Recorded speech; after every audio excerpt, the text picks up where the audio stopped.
Hello, ladies and gentlemen. Hello. Please, who is number one to share today? Who is number one to share today? Who is number one to share today? We have a big guest in the house. Kindly try to share. We have a big guest in the house today.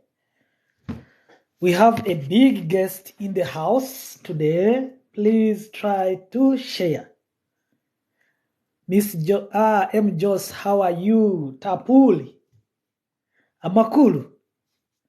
So we have a very big, important person in the house. Kindly try to share.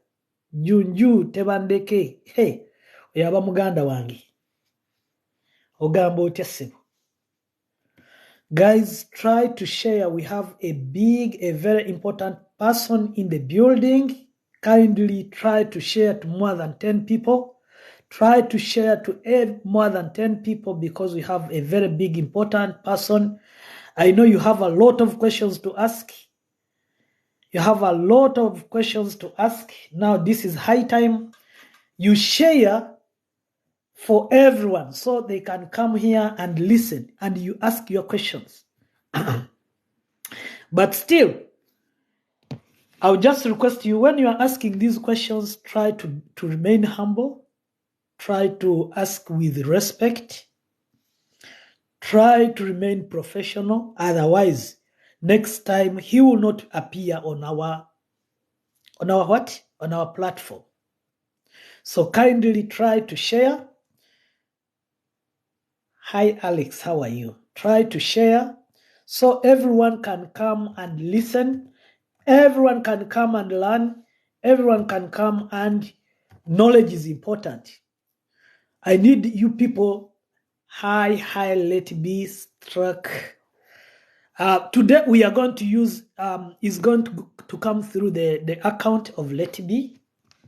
So, and yes, so I'm trying to organize so I can be so clear. Naiba njagala y'ekitaala ekinene mwesonde mugulire papa ekitaala ekinene so I can look good. So, Penelope, how are you, my dear sister? Inshuti, how are you, my sister? How are you doing? So, we have a very big, important guest today.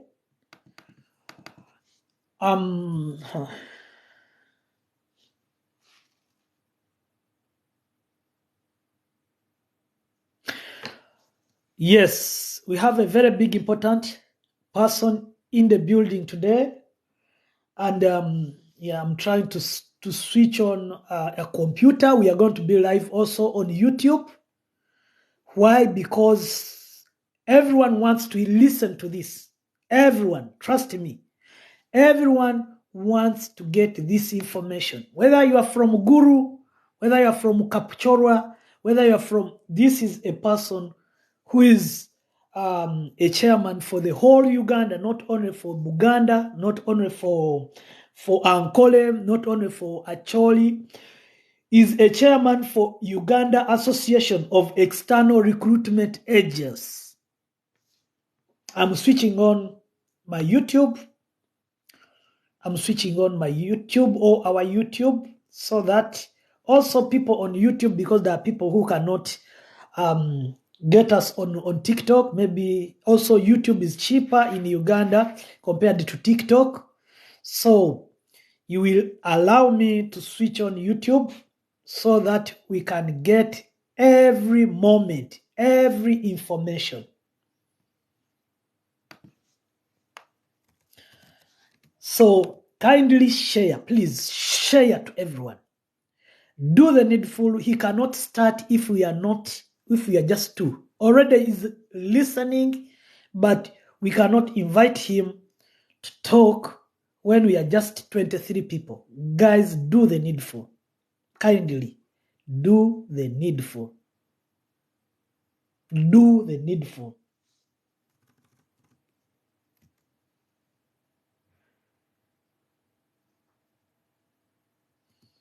Ladies and gentlemen, do the needful. Kindly. I need someone here so my voice can go deeper or can go higher. So I'm trying to organize my YouTube.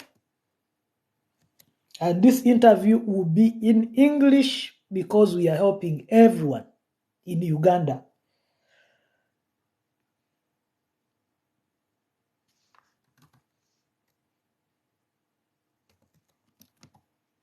I know a lot of people, you have questions about the fake people, about the fake agents, about the fake what. Now, this is the right time to express your views or to report those people who are cheating your money, those people who pretend to help you and they don't help you, those people who pretend to be we have a lot of questions. Why these people are still operating and they have license and they're still cheating ladies and gentlemen back home? So we have a lot of questions. That's why I'm asking you guys to share, kindly share.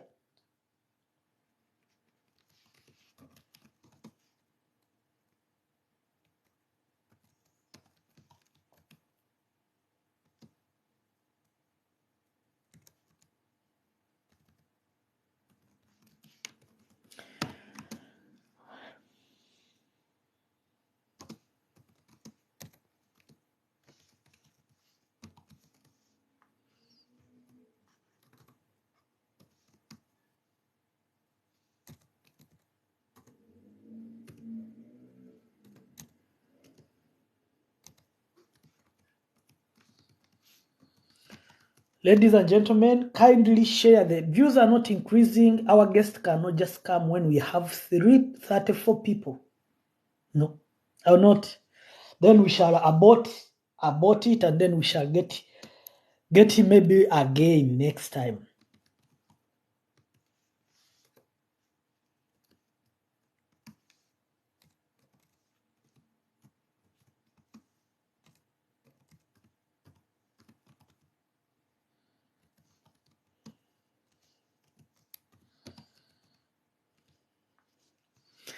Ladies and gentlemen, it is you who is always crying that Papa, they're stealing our money. Papa, people are cheating us. Papa, now you have someone who is the boss of those companies.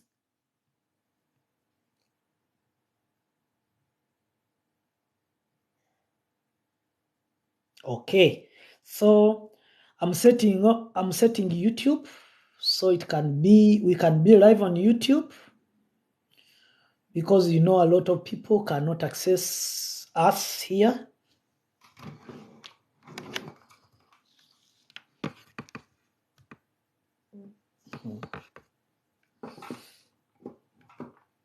Okay, so trying to set my YouTube so we can be live officially, both on YouTube and both on TikTok.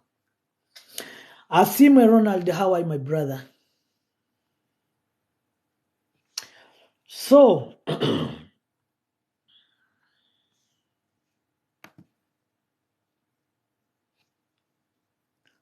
so we are going live direct in on YouTube, but my lights are not okay. So basically we are live on YouTube.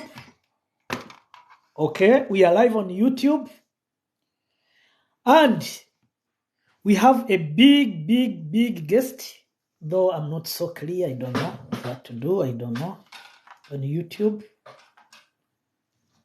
I'm so sorry, guys. I will need to buy a bigger light. I will need to buy a big light. So, ladies and gentlemen, it is okay. I told you already to always listen to me. Don't mind about, hey, people from YouTube, I can see you. I'm sorry, I might not be so clear. It is because of my lights, but I'll solve that. So, ladies and gentlemen, today we have a big person, a very big, important person in the building. Hi, Class Monitor, how are you doing? I hope you are well. Yes, I can see you are tuned on this side and this side, I think. So, accept me, okay? Good. So, Aina Atlam. Atlam. Atlam. Yeah. Umlamita Alex Wagembe. okay. So, I think in the voice you had our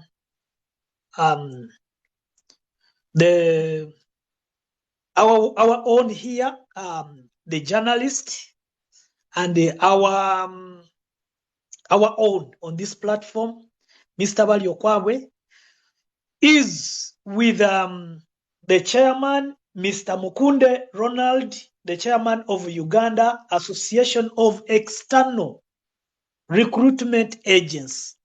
I think, Mr. Chairman, you just need to change the camera. You will need to change the camera like this. Exactly. So, ladies and gentlemen, all along we have been asking us a lot of questions. You have been telling us that cheating us, that stealing our money, that doing this, that doing this.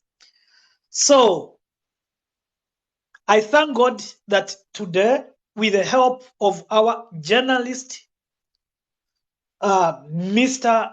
Baliokwabwe Frank, who happens to be our own here on this platform, took his time, and because he's fighting for everyone, for our dear sisters and brothers who are cheated every day and night. I recently told you that even my aunt was cheated when it was me paying that amount of money, thinking that he was going to be taken somewhere, and he was cheated.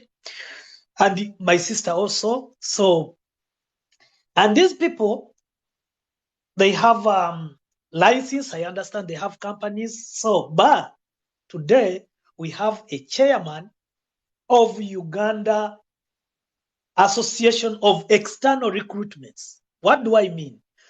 This chairman is heading all the associations, is heading all associations of those recruitment agencies.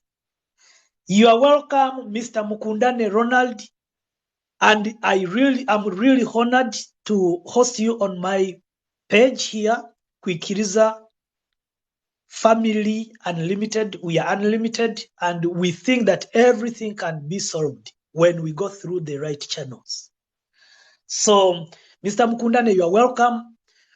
And a lot of people are coming. Don't be scared. We are only 50 almost people, but I know a lot of people will be here and they are ready to listen from you. So, Mr. Mukundane, you can take on. You are welcome, sir. Wait. You need to unmute yourself.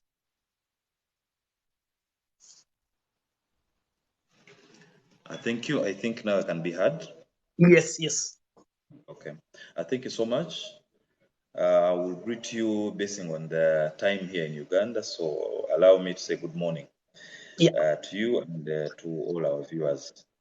As the moderator mentioned, my name is Ronnie Mukundane. I am not the chairman, but I'm the spokesperson of the Uganda Association of External Recruitment Agencies, which people know as UWERA.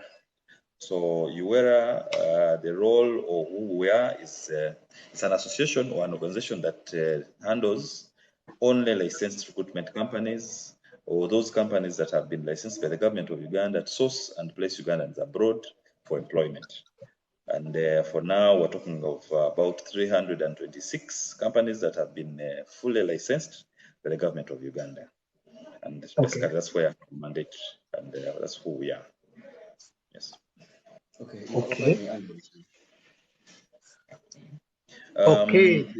This sector is governed by, I would say, two laws. One is the statutory instrument number 47 of 2021, which talks about regular migration. Maybe before I take you so further, we must agree and know that a person has a right to migrate from one place to another. And when it comes to labor migration, it specifically falls under there. People migrate for different reasons. People go to further their studies. People migrate for medical purposes, but also people migrate for labor. In other words, people move from wherever they're coming from to look for work. And before we make it external, people also move internally. For example, me personally, I was not born here. I moved from wherever I moved from. I migrated from where I migrated from to come here to look for a job or for something to do. And so does to most of our people. So that alone shows you why would one move from one place to the other. So ideally, that defines the migration. So back to the issue of the laws, or is this sector governed? To be brief, yes, it is governed, and as I mentioned, it's governed by two laws. One being the statutory instrument number 47 of 2021, which talks about the recruitment of Ugandan migrant workers, Regulation 2021, which deals with the licensing, deals with what we call regular or legal labor migration. Then the other law is the Trafficking in Persons Act 2009, which deals with those other people that have been trafficked. But again, to take you back, as I said, migration is a right. We also know that people normally travel through two channels. One is what we call regular migration, and which deals with the license, going through licensed companies, being cleared by the government of Uganda, or even going as an individual but having been cleared by the government of Uganda. Then the other method is what we call irregular migration. Irregular migration entails being trafficked, but also going on your own as on a tourist and visit visa. So what we call adventures, like the cases we've been seeing for those people, our brothers and sisters in Dubai who are being repatriated. So basically, that's what governs this sector. Okay. There is a lot of outcry here in Uganda. Basically, we will start with Uganda. A lot of fake companies, a lot of fake agents are calling Ugandans as the umbrella body. How have you gone about that? Thank you very much. It is a very known fact, actually, what you're saying. Yesterday, we issued a statement after seeing on news one of the fake companies, called Kautha Agency something. Arrested where? They arrested the director in Mbarara, but they said of course they arrested it from Mbarara, so we assume that they were operating from Mbarara, but also in Kampala. We issued a statement regarding the status of that company. And it's not the only one that we have issued a statement for. There were other companies, I think, in about 3 or 4 weeks ago, that where people demonstrated in Nankulabye, where companies take money from people regularly. Now, our work, as I said, first of all, there are two laws that I mentioned very well. For us, we fall under the statutory instrument number 47 of 2021, which is governed, which is implemented by the Ministry of Gender and Labor, which now that deals with the legal recruitment. But the ones who are fake, the ones who are unlicensed, because being fake ideally you mean they're unlicensed, those ones now fall or are taken care of by the Anti-Human Trafficking Act, which is the Trafficking in Persons Act 2009, which happens to be governed by the Ministry of Internal Affairs through the Anti-Human Trafficking Department. Now, once we get to know, what would we do? Once we get to know, we do what they call whistleblowing.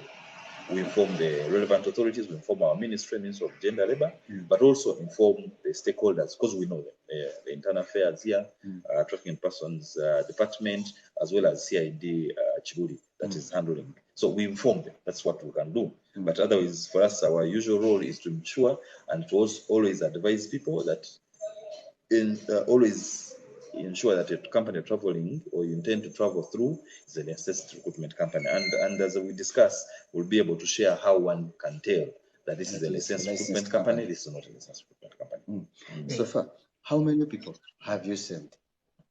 Okay, before that, how many companies are licensed? As of today, there are 326 companies that have been licensed by the government of Uganda to source and place Ugandans abroad for employment. So what are the procedures?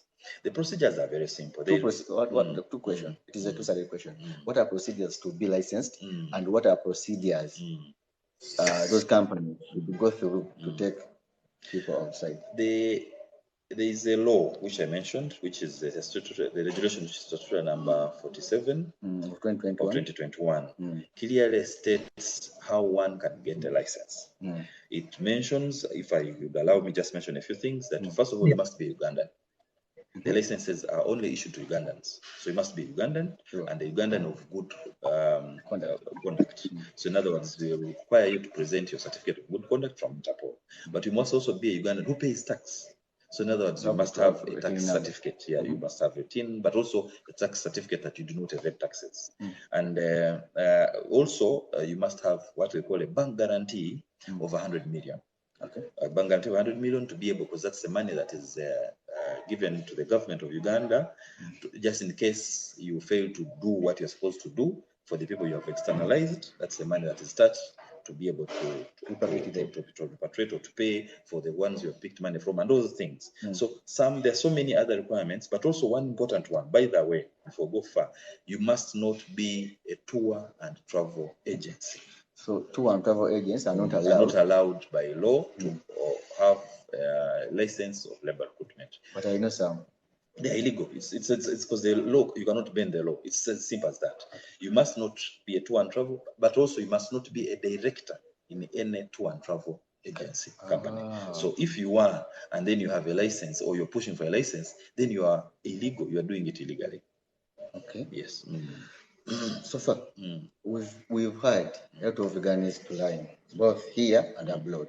First, here in Uganda, you talked of someone arrested yesterday. So have you tried to help them to give them their money back? The question is, as I mentioned, the company that was the director was the one who was arrested was of an illegal company.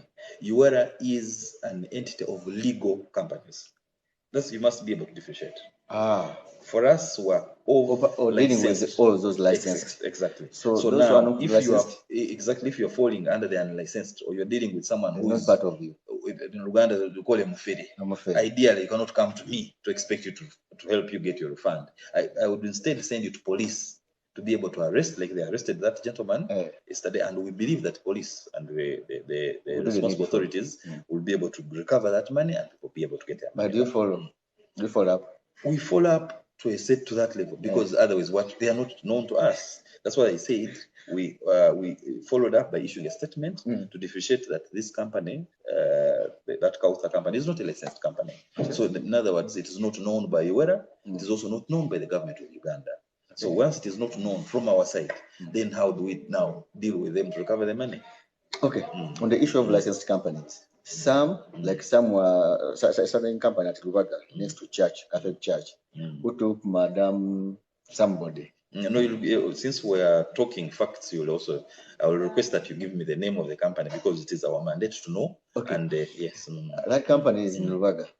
For the sake of our interview, the company is already in Lubaga. It will compromise our interview, because I will not be able to define what answer. Because once it is known, don't worry.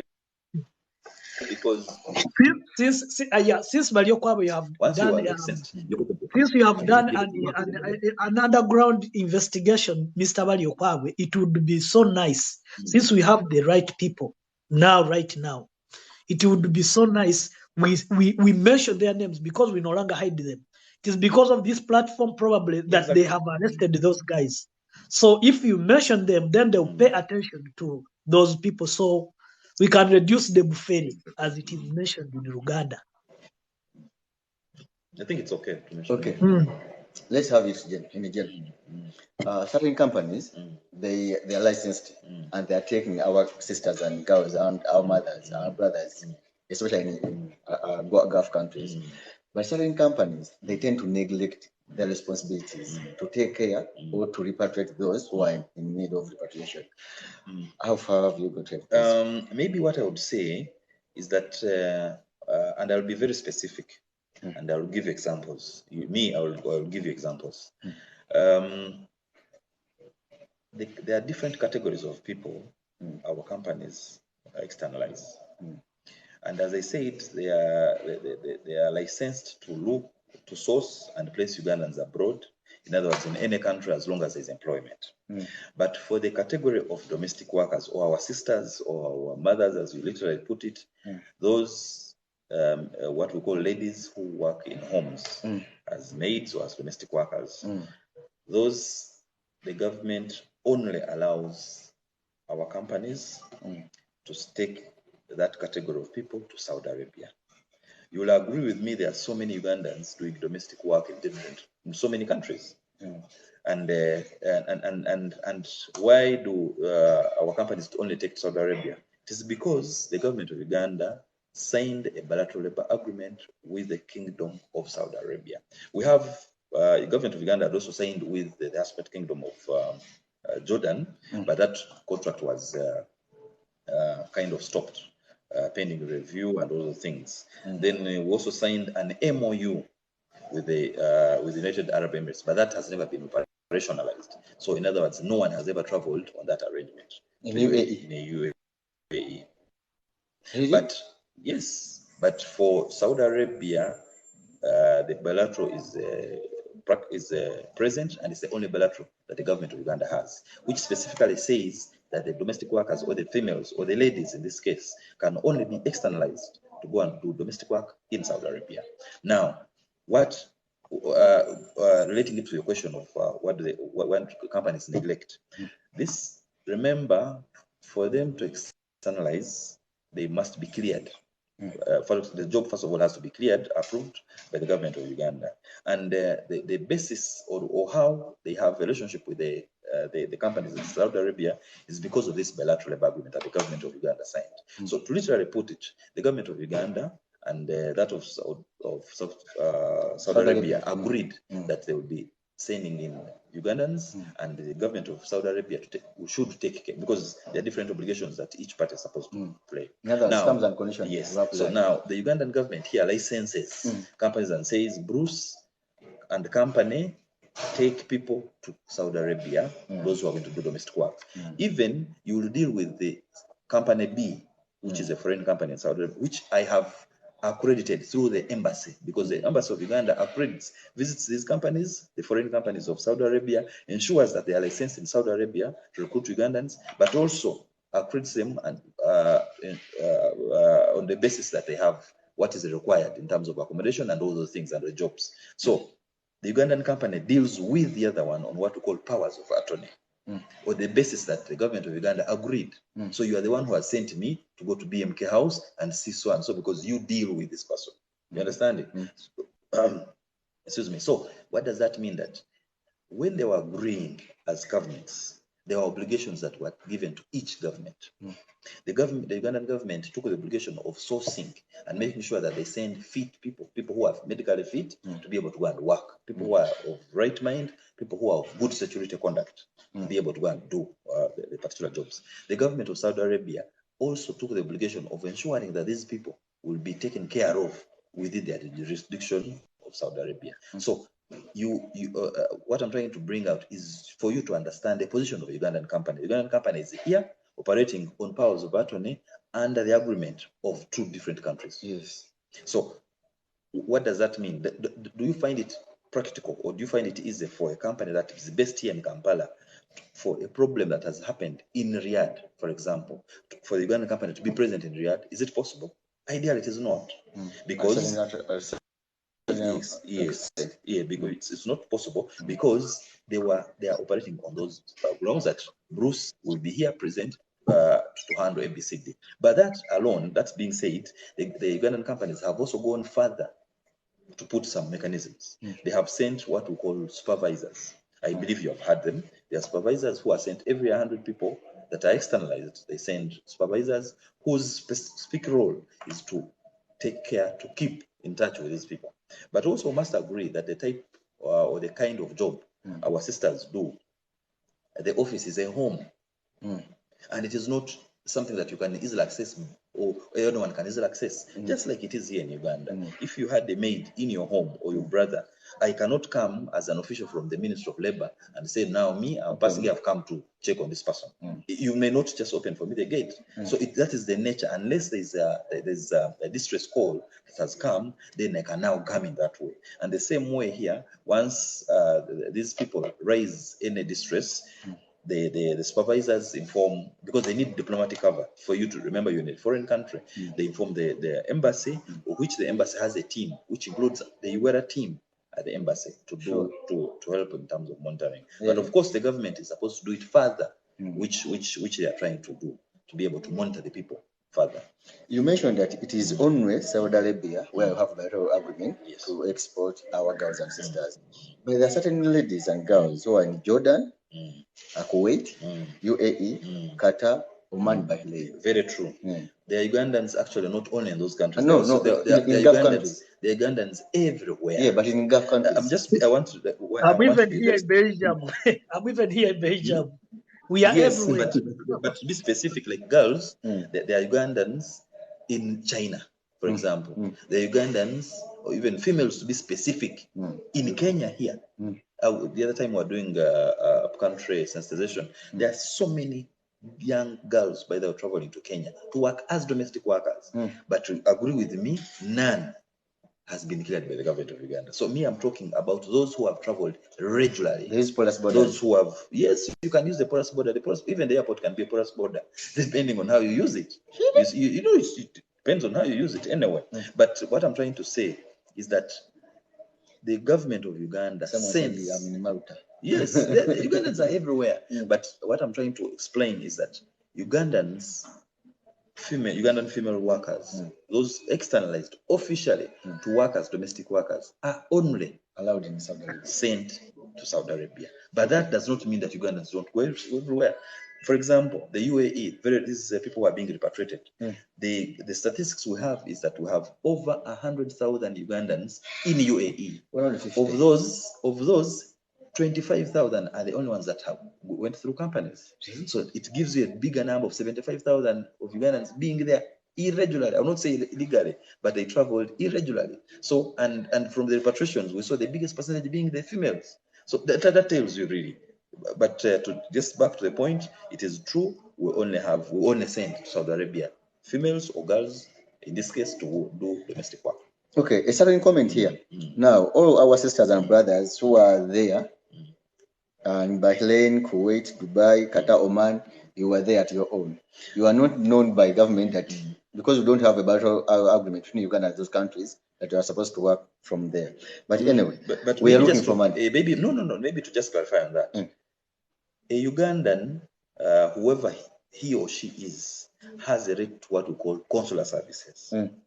And that is offered by your government through the embassies. So whoever is anywhere, the government is responsible, but not labor related. You see, that's where the difference is. For example, the Ugandans who are being repatriated from UAE, you cannot say the government is not responsible. The government is responsible through foreign affairs, through the embassy, and that's why those diplomatic negotiations were taking place to be able to be repatriated. But these are not a responsibility of the Ministry of Gender, Labor, or responsibility of UWERA, because for us we deal with cases related to labor, that official labor migrants. So those who have gone and engaged but did not travel regularly are not our responsibility. Do you know the responsibility of the government of Uganda? Do you normally do work in consultation with the foreign affairs? We always work together. Those are key stakeholders because, as I mentioned, when you live here, you still stay a responsibility of the government. But when you're in a foreign country, that responsibility is taken by the embassy, which reports and which falls under the Ministry of Foreign Affairs. So ideally, for the people who externalize, we always work with their foreign affairs. We always work with the internal affairs, because internal affairs issues the travel documents, as we know, the passports. But foreign affairs, because the people who are sent in those countries are supervised or are taken care of by the embassies, which report to foreign affairs. So we deal with basically all these government stakeholders. Okay, in a comment, someone is saying, even not known by the government, but they deserve to be protected. And that's what yes, that's what I said, that they deserve to be protected. They are responsibility of the government through foreign affairs because of consular services, but not a responsibility of UWERA or a responsibility of Ministry of Gender and Labor. Okay. The biggest issue now in Uganda, the con men, the fake agents, the fake companies, they use this to solve World Cup, and they con a lot of Ugandans. A lot of money, a lot of people are crying. Have you tried to talk to your members about this World Cup issue? And what happened? Because most of them registered people to go for World Cup, they never departed. And we must agree, as I said earlier, there are legal or licensed recruitment companies, of which I gave you the 326. Those that have, I know very many companies that got jobs, that are licensed companies that go to jobs and have taken people.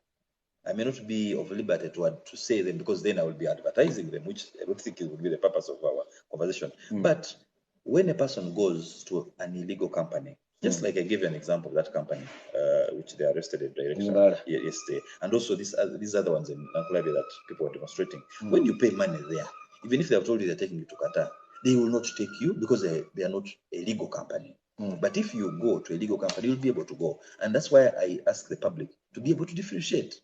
It is their role, whether it is your role as the public, to be able to verify that the company I'm going through is licensed.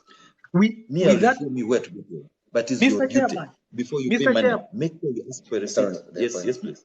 Mr. Chairman, with that being said, I saw a question here, and for the purpose of other people not be like reducing that fraud in Uganda, is it okay for you to share with us 326 companies that are fully registered by the Ministry of Labor, so we can put them on YouTube, on our YouTube, so everyone can know? We can decide to make a video about these companies, so those companies probably who are not registered, they can think, they can know that we need to register ourselves. It's very okay, but also the easiest way, because yes, I will give you a list, and this list is updated almost. I can good even say almost every day, because there are those that are added, there are those that are taken off. However, the best way to always tell is when you go on the internet and put in IMIS. IMIS is the government portal. EEMIS. It is EEMIS. Now, when you put in Uganda, if you add the word Uganda, Google will take you to the portal. So once you get to that portal, you'll be able, of course, you click in and open. They will show you all the licensed companies as at that time. It also gives you provision, by the way, to inquire. So it asks, there is a provision to say you can type in a company that maybe you are dealing with, or maybe the company you've had, and then you type in a name and you search. Then it tells you either it's a licensed company or it is not a licensed company. That's the best way, and that's what we always advise. But people must always take it upon themselves. For us, we tell them, you must do not rush in this business or in this act of being taken abroad for employment. You must always put in time and verify. For those who are able to access internet and they can put in that image which I've told you, they will be able to get the companies. But those who may not, they can also go to the offices of the DSO, District Internal Security Officer, the office of the RDC, the office of the District Labor Officer.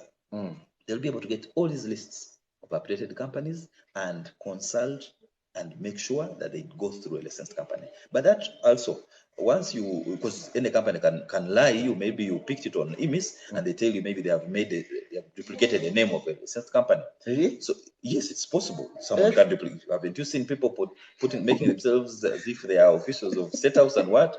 Someone can make, So, but so what we always advise is that, for example, before you pay money, you must have signed a contract, you see, because you must know that what you're going to do. And that contract is what we call an employment contract. It must be able to show you which job you're going to do, how much you're going to earn, and ideally for how long. And when you're paying this money, make sure you get a receipt. We insist, make sure you get a receipt, because it is this receipt. For example, if you have paid a licensed recruitment company, and because the law provides that if you have not been externalized in 120 days, then you can ask for a refund of your money. You see, 120 days, those are 4 months. Those are 4 months. So if you have not been externalized after 4 months, from the day you paid your money, after signing, of course, your contract, then you have a right to claim, to ask your money back. But in an assumption that you don't have a receipt, what will be you see? Assume I have a receipt. Yes, so that the law. I want to clarify this. Now, that's what the law provides. Now, I'm showing you the importance of the receipt. For when you have paid a non-licensed or a fake company, that receipt is what you bring to us, or it's the receipt that you take to police to be able to help you recover your money. So the receipt is very, very key. Okay, I have a receipt. In 120 days, between 120 days, the company shifted. No, shifting does not mean, you see, me shifting from BMK House, where you found me here, does not mean that you, and I go to maybe Kampala. You're talking about the fake. No, of course, no. I think we're confusing the two things. The 120 days apply to a legal company. A fake company is not allowed to pick money. So with them, they should not even pick money from you. So the moment they pick money and they have given you a receipt, actually you should run to police and say, this one, well, I've found out that this company is not licensed, just like the people did, those ones where the person was arrested yesterday, did and said, hey, we pay this guy for jobs, and the job's actually not there. He's not even licensed. So the police was able, they went to RDC, the police was able to arrest the guy, and we hope they will be able to get their money back. So that's the importance of the receipt.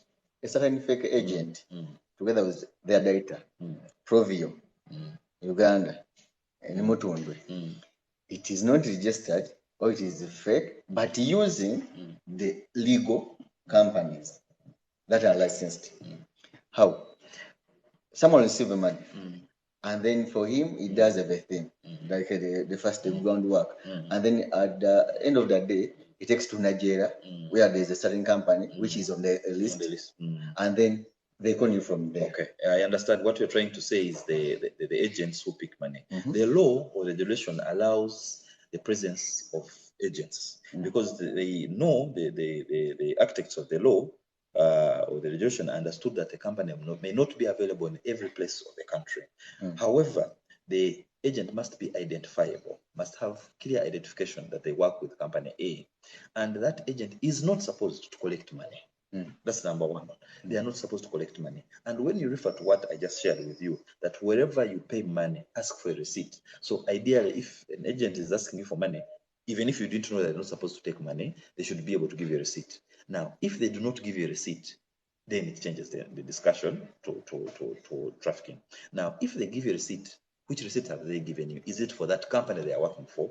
Has the agent reached a level of being able to issue receipts of the company? If so, then we'll take it on as if the company has legally agreed that this agent, or maybe this person who is issuing its receipts, its official receipts, is the company itself. So, in other words, an agent, to just make it brief, an agent is not supposed to collect money.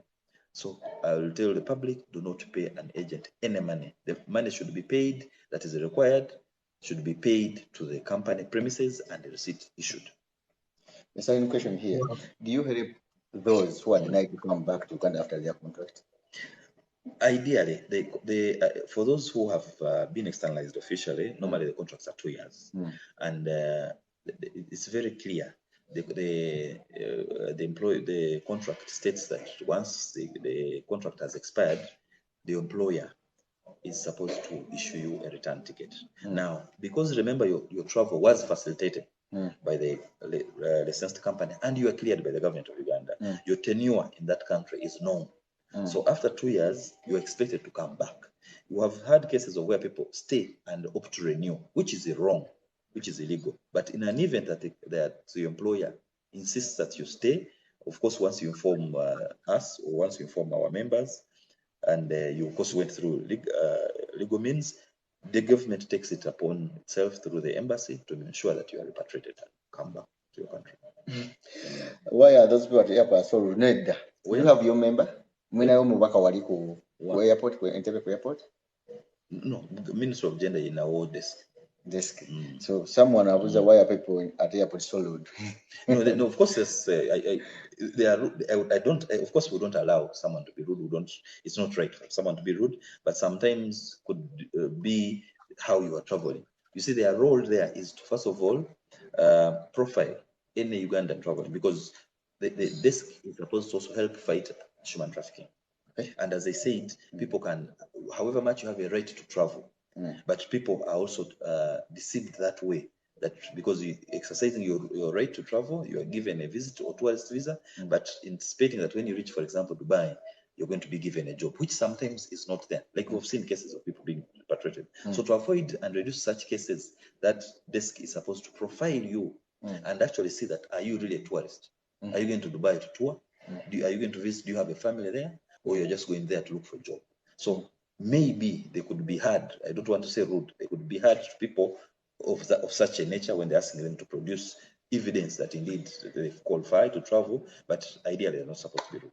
But that's are you involved in decision making on how much your people or your company are supposed to pay as a clearance fee at the airport? We don't pay any money at the airport. Mr. Ronald, to add on that, to add on that question, do you sometimes review on those contracts that are given to our brothers and sisters? Do you take time like to review to see, okay, this company, how much do they give these people, like yearly or monthly? Do you do that to see how much our guys are probably receiving, or how much they're supposed to get, and do they get it? If not, what action do you do? Thank you so much. As I said earlier, that for example, the specific case of ladies, they travel where the government already signed what we call a mega contract, or bigger, or a mother contract in this case, what is called, what is known as the bilateral labor agreement. So the governments already agreed that, for example, my people will come and work as domestic workers, and they will earn 900,000.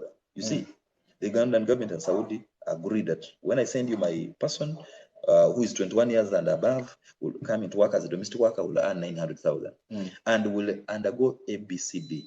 The person will have a 2 years contract, will work for 2 years.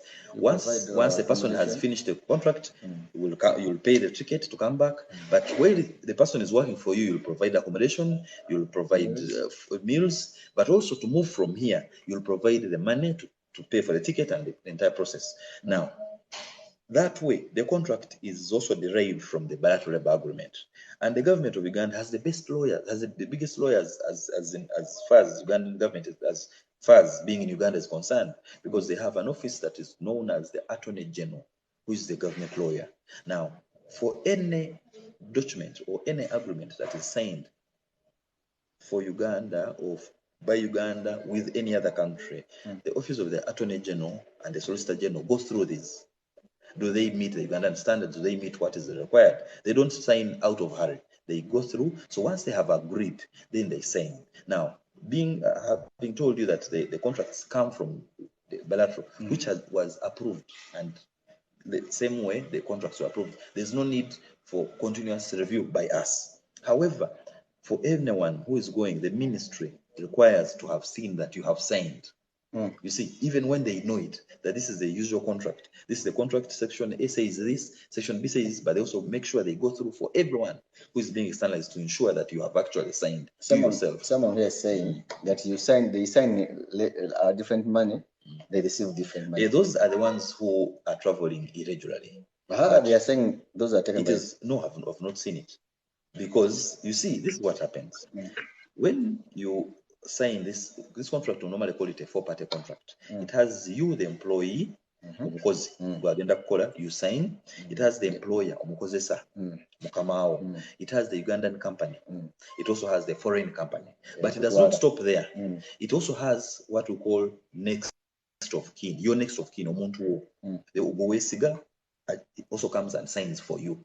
And ideally, it shows how much money. It shows 900 if you're going to do domestic work. It shows which country you're going to, Saudi Arabia. It shows the house you're going to. Now, if you reach Saudi Arabia, for example, and you signed for 900,000 and they're paying you 500,000, and everyone else does not know, it's only you, I have not seen it.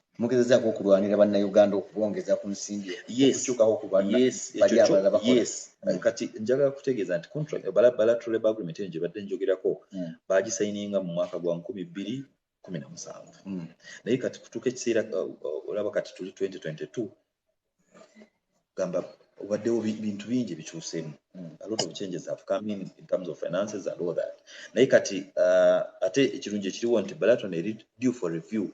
Minister waffe yaliyo at the start of this year, agenda so ne forming what they call joint task committee nga kirimu ekyo kugamba ku reviewing kubanga kati contract bilateral eno ndandigambye nti kati byekwata twandibise nti bikadde si ku musaala gwokka gw'aba abantu baffe gwe bafuna naye ne entire recruitment cost kubanga kati government then yasaininga $1,000 mu 1,000 nga companies ziba zifuna processinga abantu bano kugenda kukola nga mu sente ezo $1,000 mu 1,000 mulimu passport, mulimu visa, mulimu ticket, mulimu training na biki ebyo byonna. Naye obudde obwo 2017 passport yali $15,000 naye kati passport zibakozesa za $4,000. Obudde obwo training yali ya weeks yenna ku 7.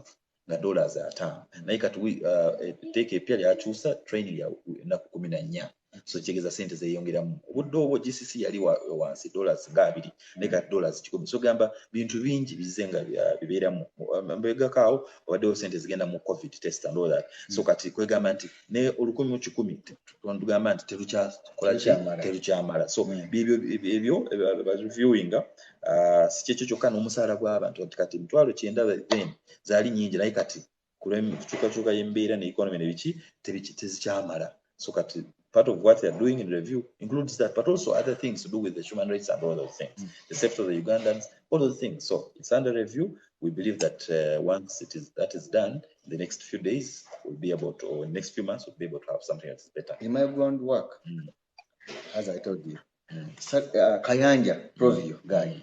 Akwata abakozi abantu abagenzi we n'abatwala ku company ndala and that company wali seat etali manya gayo naye ng'ogifunde mu office ekyo kikyamu kubanga kati nze nkubuulira nti kuba ogenze wa ogambye Calvin Kayanja yaba nga anti Provio company Provio ndala ko Provio International eri licensed eri company eri mateeka naye ngugambye nti etteeka likiriza companies kubeera ne ba agents naye ba agent bano tebali suppose kubeera nga bajja ku bantu sente ekyo ndowooza oba simanyi bantegese bulungi etteeka likiriza companies okubeera ne ba agents bantu bamanyi companies eyinza kubeera buli wamu wonna naye agent alina kubeera identifiable nti alina kuba yeeraga abalina identification emulaga nti ndi agent wa company bweti kati ng'oyo alina kubeera nga alaga nti ali agent wa company Provio International naye tali suppose kubeera nga ajja ku muntu yenna sente so bw'aba amuggyeko sente ate n'amuwa receipt ate nga si ya Provio receipt ogambye amuwa ya Provio but si ya Provio amuwa receipt yeye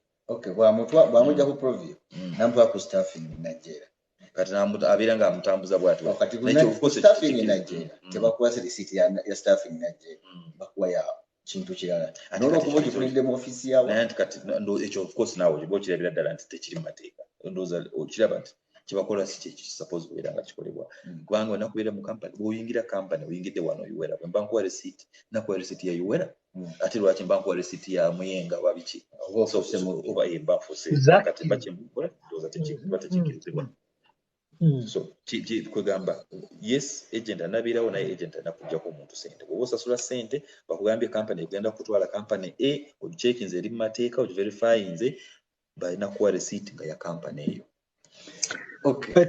Okay, Mr. Ronald, one question wano actually bagireeta nnyo wano era na wano ngiraba mu comment. You find our girls, one is working with a Philippine, okay? They are doing the same job. They are doing the same job, but you find that if a Philippine is earning more, then a Ugandan is earning nothing actually. Kizizayo kugundi kweli ku review of contracts. Do you think of reviewing those contracts basing on that? For example, nemuga amunange ruli maybe mwatukwata speed signing sa contract at this amount of money. Can we please maybe increase a little bit? Do you have that plans in your programs or mwasaininga changwa?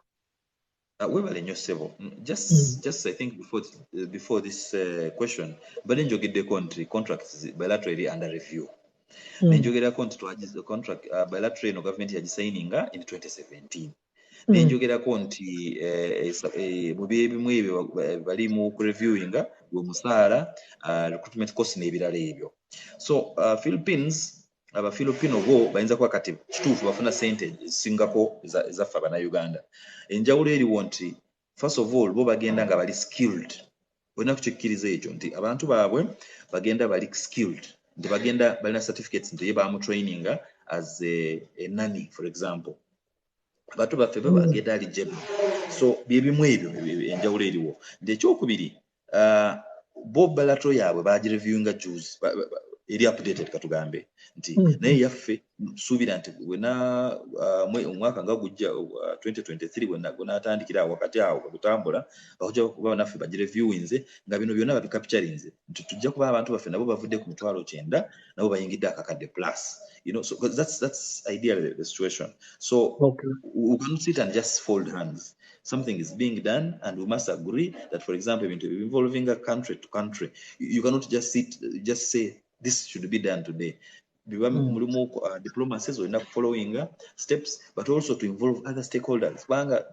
Government documents do not only affect or are not only done by one stakeholder, they involve other people, because as we're saying this, for us, we're saying it maybe on the basis of labor, but foreign affairs could be having something that they also want reviewed. You see, maybe internal affairs could also be having something that they want reviewed on the same bilateral. So a collective effort. Yes, the good thing is this bilateral is being reviewed, and at least from my point of view, I mentioned some of the areas that we believe abantu baffe bwenabeera reviewed ojja kubeerawo positivity oba ebintu binafunamu nga ffe abali mu practice eno, ate n'abantu baffe Abannayuganda abagenda kukola nga sente zijja kuba zeeyongerako. Okay. I think abantu muwulidde. You have heard, I think he has tried to answer all the questions. Unless if you have any important question that is there and you need him to answer, nga takikonyeeko ku ebyo byonna, oba Mr. Balyokwabo bubanga olina ekibuuzo ekirala ky'oyagala okubuuza apart from what has been asked. Simanyi spokesperson obudde bwokyatuyinira ffe nga ffe. Nze wendi. Okay, so thank you so much. Ate weebale nnyo okuvaayo. Gwe wenyini bambi abantu abamu tubatuukirira nga twagala bajje baklarifyinge ku nsonga ezimu tetuzimanyi. For example, I have learnt a lot today. I've learnt a lot. Era ndi mu kunotinga wano era nja kuddamu mpulirize ku YouTube. I have learnt a lot. Kubanga we people, sometimes we are not informed. For example, about those companies. We are not informed about the companies. We are not informed about our rights. Waliwo nzikiriza nsomyeko some comment waliwo agambye nti why do they deduct a lot of money when they say so njagala tegeere nti deduction ndowooza eyo already ayinza kuba teyakitegeera omusaala bakusasudde sente zo ziweze zibakusasudde ziwakkiriza ziri mu bilateral oba ziri mu agreement. Yes, so kati baba bakusasudde sente ezo bw'oba oyita mu training wano abeera nga orientation wabeera mu kitoyita financial literacy.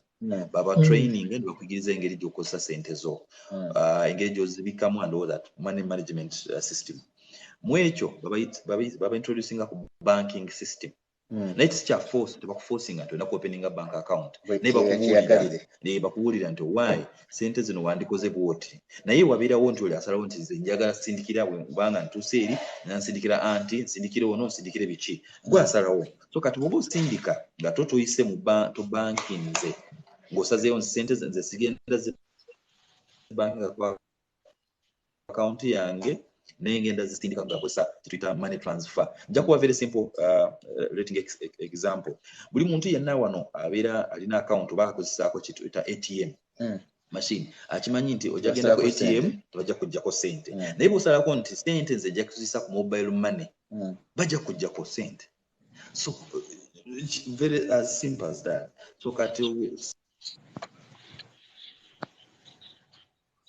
network sente ziva mujjako ogwo musolo gwabo agabayita masi government gwosazeewo nti zagisa mu money transfer ebeera ku transactional costs. Engeri gye mukuwadde example mobile money bwosazeewo nti nze sente zange nja zijjako ku ATM tebajja kujjako, naye bwogamba nti nze kuzijjagisa ku mobile money bajja kujjako transactional costs. So kye kimu kino, naye tulabye ne tutuulaawo ne tugamba nti kale sente kazira zivaako nedda tugezaako okwogeraziganya ne Ministry of Foreign Affairs Ministry of Finance kubanga beba supervising a banking system mu Uganda, weranga nti waliwo special arrangements whereby people can transact at lesser costs. Naye otherwise for now ezo sente zigenda mu transactional costs. Wabaddewo issue ya ku sente omwami obadde omujugiddeko nti sente zibajjako sente zetusasula ku airport.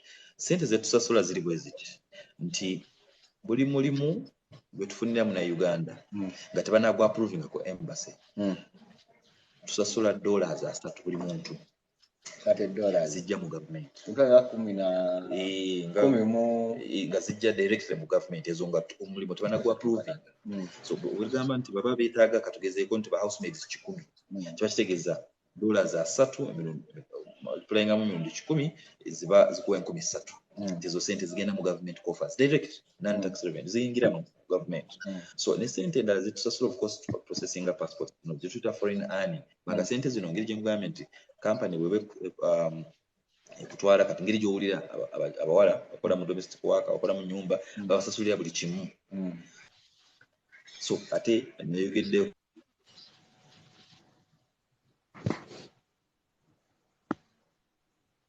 passport njogera ko training naye sente ezo tibate zivudde mu tifefe company kwagadde nnyo nefika mu sente ezo ziri 10,000 zinjogeddeko government ya Uganda ekkiriziganya ne government ya Saudi nti omuntu gwe nja kuweereza ojja kumusasulira. Ekyo kiva mu kituyita mu international labor standard kituyita employer pays principle. Omukozesa yanakusasulira buli kimu ekikwasaganya ku ntambula y'omukozi. Mbuzi bwenkuwa example ekidala nti bw'oba oyagadde omukozi wano mu nyumba wano ng'omwagala kuva Kabale ani amuwa transport aweereza transport omuleeta kati simple logic really gwajja muweereza transport anti wonna anti kati ayinza kulinyawo ka taxi katono sente naye waddeeko example nti gwakozesa ate weesanga nti gwotadde mu ki sente. Kijjako nti tutera okulira abantu bala nti omuntu bamuguze kubanga yamuteeka mu ssente zimuleeta kati aba amuguze. So ideally ekyo si bwe kitubwe kiri kyava mu principle gye njogeddeko international labor standard baita employer pays principle. Tekola ku ffeffekka Bannayuganda, ekola ku Bafilipino, ekola ku balala bonna, ate tekola ku abo bakola mu nyumba bokka n'abajja wano mu Uganda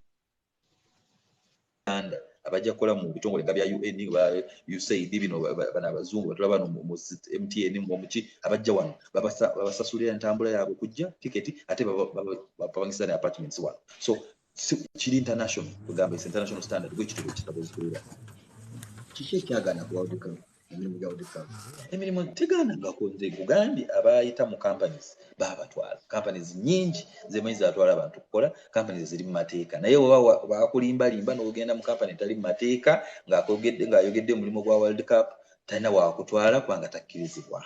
So ojja kubba sobola kutwala. Mr. Ronald, Osora, for the purpose of those people who will view, the first people who will view, Osora kutuwa maybe like 10. Do you have a list, at least of 10 ezikuli kubongo sawa zino zoso okutusomera wano maybe ezikuli kubongo? Companies ziri bisatu abiri mu mukaaga. Osora kutuwa at least 10.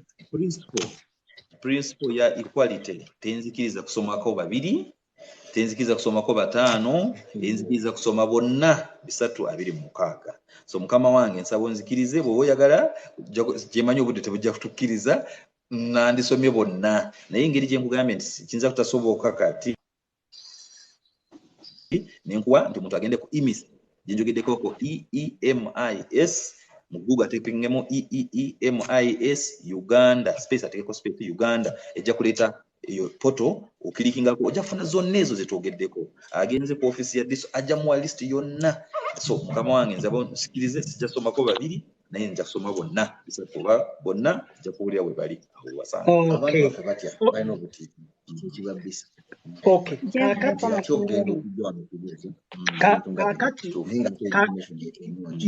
Kakati Mr. Baliokawe. Yes, kituufu tumanyiko wano nga njukira bulungi passport wano bantu bajjanga nga avudde bugiri avudde wa wonna n'atuuka wano aze kulwa passport naye n'atuula bweru wa omuntu omugezi yaba amukolerawo yamulimba yamanyi ngeri gyayingira so oluse bababba naye ye culture yaffe ntwagala omuntu otuuke wantu omuntu akukikolere kugamba ye culture yaffe Uganda yagala omuntu omulala yabaakuyambako ne woba otuuse nti ono ajja kukola ki. So naye ffe tubawo amagezi nti yes ayinza kutuuka ku kampani n'abuuza ebyo byonna nti kubanga naddembiri anakubuuza nti njaga kulaba license eriwa naye nza kitya. So naye awo tumuwera amagezi nti tusobola kuwa enamba yaffe wano ya Uwera nti bwona wooli eyo osobola gikuba nga weebuuza ate wo reporting oluusi tuyita complaint. But also gisoma for the purpose of everyone. Also gisoma. Nfunye obuzibu buno nsaba munyambe tegeeze kino oba neebuuzaako kino eno kampani eri mu mateeka eno kampani mugimanyi oba kampani ekoze bweti ne bweti. Enamba eyo eri 02 00 908792 jajiddamu 0200908792 so enamba eyo enamba ya Uganda kubanga tolusi engeri twogera n'abantu bali eri eyo namba eriko code woteekako ya code ya Uganda +256 nogattako zino enamba ya wano ya Airtel so osobola gikuba obudde bwonna naye obudde obwo bwina kuba saawa ez'office kubanga tekola kiro waliwo ekibuzo ekize wano contract ze basayininga bannayuganda zitunda ebintu organizable ez'omunda nze sinalabako omuntu atunda Uganda sinamulabako kidayo wali tetumanyi okuba twagala emirimu contract kati feze abantu bafeze bayitamu ba contract zafeze basayininga njogeddeko kituyita orientation or training ennaku 14 ninjogerako mbadde njogeddeko kintu kimu financial literacy kimbadde nti babisaamu ekirala kya culture n'ekirala ku curriculum by the way zino training eno bagikolera bazita accredited training centers zino za government yaza accrediting nti omulimu gwazo gwo gwakuyigiriza abo bokka abagenda kukola ebweru si gwakuyigiriza buli omu nedda abo bokka abagenda kukola ebweru so ziri omulimu gwa specific they're supposed to train people who are going to work abroad so ne curriculum ogamba eri set kwabo abagenda kukola ebweru so mu ebyo mu curriculum ebitonotono mulumu kye tuta contract appreciation contract eyo eri mu Luzungu ne mu Luwarabu yes kinza kuba kyangu nti omuntu azza kuba tamanyi Luwarabu which is common mu Luzungu tamanyimu katonotono naye mu budde obwo nga bagikuyisaamu kubanga ena terms and conditions nyingi bagikyusa bakyusa mu lulimi lw'otegeera bagitranslating mu lulimi lw'otegeera nti oba Luganda babayisaamu abamanyi Oluganda oba Lunyankole babayisaamu oba Lugisu oba babayisaamu kwegamba nobeeranga nti omanyi kino kigamba bwe kiti naye ekirala of course assumption eri nti gwagenda kukola naku omanyi mu Luzungu kubanga ekyo tukimanyi nti oba tomanyi Luwarabu for example ate bakutwala mu nsi za Gulf oba nsi za Luwarabu kati tomanyi Luzungu ate ogenda kwogera ki kubanga mukama wawo tamanyi Luganda tamanyi so naye ekikulu nti baba babayisaamu ne balaba buli term and condition ate ne next of kin naye bamuyisaamu indeed next of kin tasobola signing ate gamba nti omuntu wo watuukire bagenda bamugjamu eriiso bagenda mugjamu omutima tekisuubira nti asobola kisigning ekyo waliwo abagala okubuuza Becky buuza ndowooza Becky 711 ko Becky nga tonakubuuza nsaba bwoba olinnye wano if you come here to ask please remain a professional don't be provocative buuza ekibuuzo with respect it is not about politics we are not here for politics we are here to learn kindly try to be respectful in your question nkimanyi abangi muyina amaziga mangi ku mutima but ono omwami si yababbye naye atryingako okukola omulimu gwe singa nti talwana kola omulimu gwo probably teyandituuse wano but is fighting to make sure that he informs you bw'oba obuuza ekibuuzo kindly remain respectful tetwagala next time okumuyita naga no I will not step there kindly be respect give your question okay give your opinion or your view but with respect so Becky mbalamusiza nnyo mwenna papa nkulamusiza nnyo nze mbadde nsaba okubuuzaako kituufu eddagala ne wemba mbadde ndimira terikkirizibwa kuyita ku kisaawe kuba nsobola obba n'eddagala nenfuna tiketi ng'ate sinnalimalawo naye ate ne bakusaba ate ebbaluwa nga toredde obadde olikozesa ekyo kiri kitya ssebo okay that is one Oh, are you noting them down badde bagira kubanga waliwo abalala baagala okujja yeah babuuze okay so class monitor gyebaleko basebo mbalamusizaako mwenna kati nze kyange kiringa suggestion ate nina n'ekibuuzo mukulu Ronnie obadde okimanyi nti abaana abajja abamu tebatuuka ne ku offices eziri supposed oba receiving eno mu nsi ze Saudi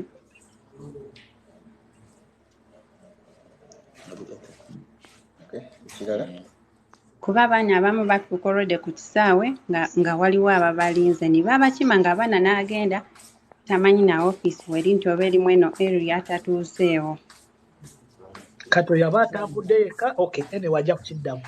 Ajja kukiddamu. Then n'ekirala eringa suggestion.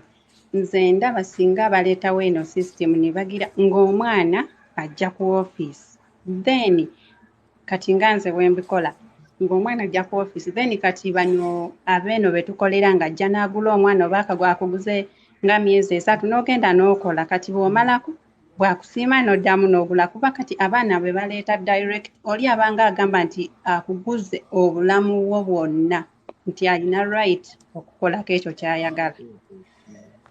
It doesn't work that way. Okay. Okay, that is okay. Okay, Atwino inayo kibuuzo kirala? Oba oddeko wansi tuyite abalala. Kale. Kanzeko wansi abalala bajje. Okay. Okay, Mr. Maya Advocate. Mujebaleko bassebo. Essebo. Kati nze ekibuuzo ekyange kye mbadde nnina ekibuuzo kozi Ali wakati wa abantu Mr. Mati Isaac we muting. Isaac ye muting, soka we muting Isaac twogere. Okay, mumaliriza. Then abantu omuntu agenda n'ayiya ssente ze ng'ali Uganda bambi ng'ayagala kutambula kozi Uganda tetulina mirimu ekyo mukimanyi. N'ayiya akasente n'afuna visit visa nga oluusi ayagala kujja mu nsi zino akyuse ku bulamu. Visit visa n'agifuna n'abookinga ya ticket buli kimu naye n'atuuka ku airport okwo ng'olwedde buli kimu kyonna yakikozeeko naye ne bamugaana okukola ki okuyitawo. Ekintu ekyo kituluma nnyo naye nga sometimes baba baagala ssente nabo baweeyo ky'obawadde. Kye kibuuzo kyange kisooka. Ate ekibuuzo ekyokulala bannange mutuyambeko ku bantu be muweereza paasipooti aba Nigeria n'abantu abalala. Erinnya lya Uganda bali mu kulimalawo. Osanga omuntu wano ayina paasipooti ya Uganda nga mu Nigeria ate nga yagifunira Uganda. N'osanga omuyindi tamaze emyaka 2 e Uganda ayina paasipooti ye Uganda ate ffe mu nsi zaabwe kye tutasobola kukolerayo. Yambi mutuyambeko ku ekyo. Kati Maya, Mr. Maya, Mr. Maya, ekyo kibuuzo tujja kukyadressinga ku passport kubanga we are expecting spokesperson wa internal affairs olwaleero tubadde tumu expectinga naye olwaleero ne tusala ne tuleeta Mr. Ronald. So I think next week tujja kuleeta spokesperson wa internal affairs ajja kuddamu ekyo kibuuzo. Leka tumuleke kumutika emigugu egitali gigye. Ekyo kya passport neyanzege tuwandiike wansi ojja kukitomeza oyo spokesperson wa internal affairs. Kale ssebo. Kale bambi mwebale okutuweereza omukisa guno okubuuza ku bibuuzo byaffe. Kale ssebo. Mr. Charles Mato. Yes. Nze host ne chairman kubuuzaako ne bannayuganda mwenna mbalamusaako mwenna. Ekibuuzo kyange kiri nti tulina abaana abatolose mu mirimu gye bajja okukola naye nga right now basafalinga mu mbeera ezitali nnungi. Bapulaningiddwa batya okulaba nga abamu badde ewaka beetaaga okuddayo.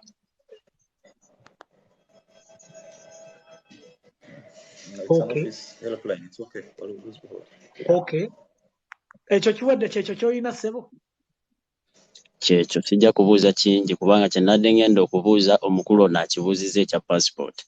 Okay, ebyo bya passport tujja bya addressing ku passport. Tetumutika bibuuzo ebitali bibye. Kale ssebo. Okay, ssebo. Thank you. Yeah. Thank you so much. Addako is African lady. Nendoza after that nsoke mbiddemu. Mwebale kuweereza. Okay, Kalis. African lady tukuulira bulungi waayo ekibuuzo kyo. Ekibuuzo kyange ekisooka mbadde manyi nti amawanga abiri kyokka simanyi oba ndi out of bulu kubanga mbadde manyi Jordan ne Saudi aye omwami agambye nti ensi emu yokka gye bakola nayo contract. Kituufu Jordan yavaamu oba? Okay, kale ajja kukiddamu. Ekyokubiri bannange abaana balina obulumi, abaana tulina obulumi. Bannange just omuntu weeteeke mu bigere ebyo ng'omanyi gwe mwana wo yakirimu olaba obulumi obwo. So bannayuganda tuyigenga okulumirirwanga bannaffe, tujja kuwangula mu buli kimu. Kubanga tosobola kungamba nti enkonome every time ekyuka. Kukyanga bateekawo etteeka nti bakyali mu nteeseganya. Bannange tubeere feya. Okugambe nti ono Munnayuganda munnange guno musaayi gwange kangulumirirwe nga olaba zino ensi bannange n'okwata ku muntu waayo oba zolo oba ani bannange kitegeera. Naye okuba etteeka bwe lyajja enkonome ekyuka buli lunaku n'osanga nti omuntu ayisizaawo etteeka eritalina na makulu n'eryo liyitawo mangu speed. We kubaamu kufa kubeeramu okufa n'omusaayi ne guyiika. Naye abaana banaye n'ogamba nti ekintu ekyagulwanga siringi 5 kati kyatuuka dda ku mutwalo n'engeri etteeka temuddangakawo ne mugamba leka tulikwateko. Bannange abantu tulina obulumi. Tulina obulumi for sure. Nanti kwetagambye African lady waji mu ddakiika eziddako abiri omwami alina meeting n'olwekyo tubuuze African lady aveeyo tubuuze omulala oba ebibuuzo tubikomyawo adde mu bino. Just give me another chance, only 1 minute.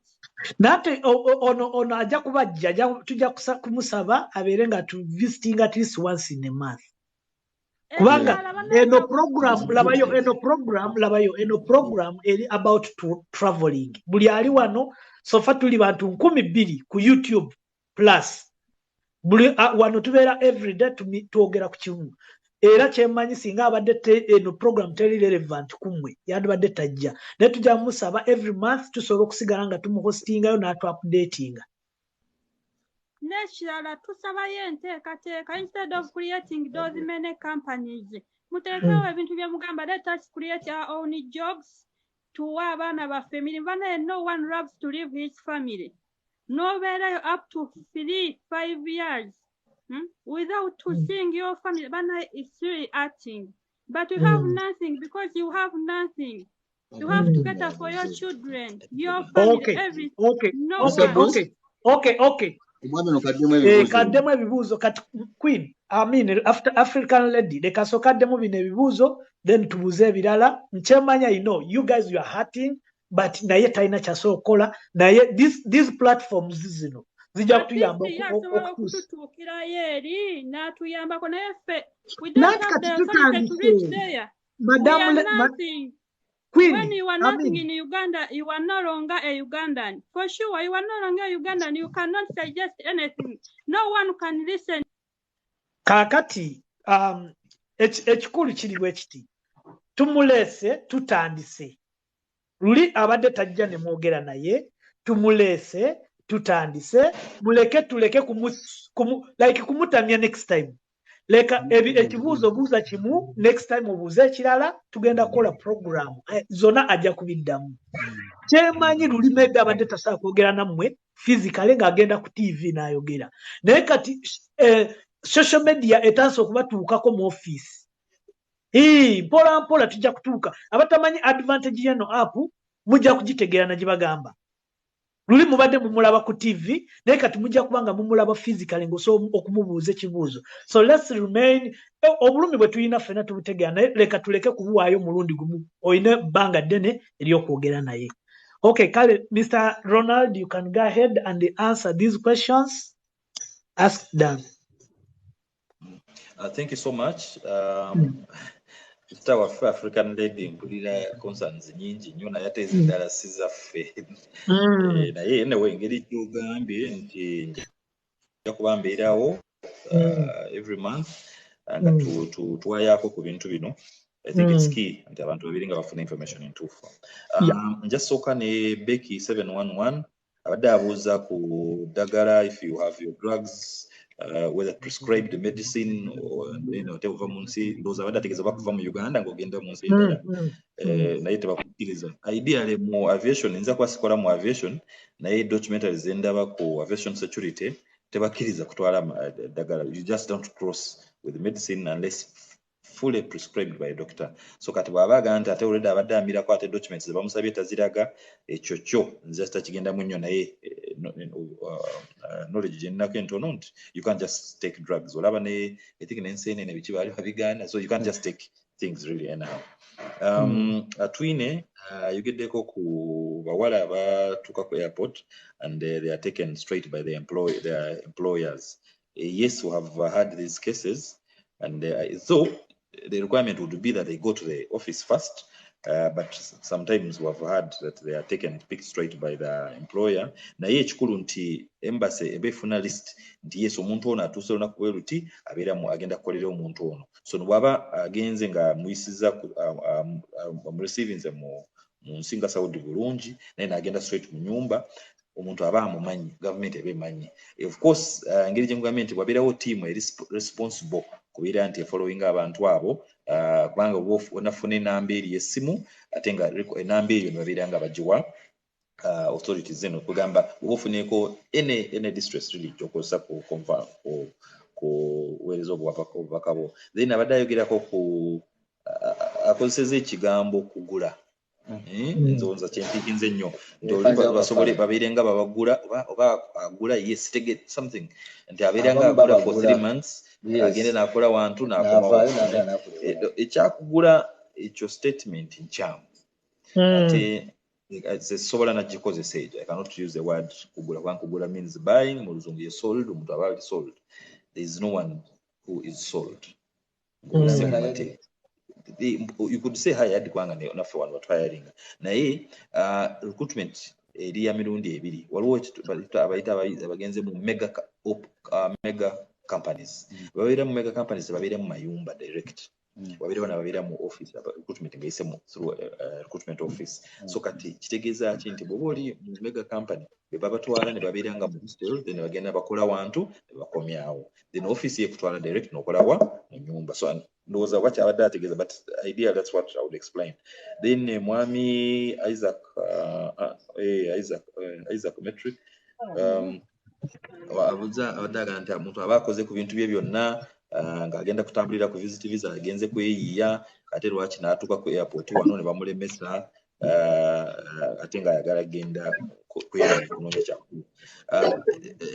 Njogeddeko nti entambula ya mirundi ebiri, buli mu lusooka mu Luzungu. Njogeddeko kituyita regular migration, oyise mu mitendera emituufu, oyise mu company zi licensed, oba ogenze ng'omuntu kinoomu naye gavumenti eclearinze. Naye njogerako ne category ey'okubiri gye tuyita irregular migration, nti muntu bakukusizza oba muntu ogenze ku visit and tourist visa naye ng'omanyi nti tugenze kulambula agenze kunoonya mulimu, oba otravelinze kiyita irregular watozise mateeka. So yes, government eneddembe actually ekirizibwa kugaana kutambula olw'ensonga nti ovudde wano tugenze nga mukozi. Olaba kati bw'oba ogenda nga mukozi lwaki ate ogenze ku tourist oba visit visa, badde oba ogenda kukola odda kubeera ng'otambulira ku kiyita work visa.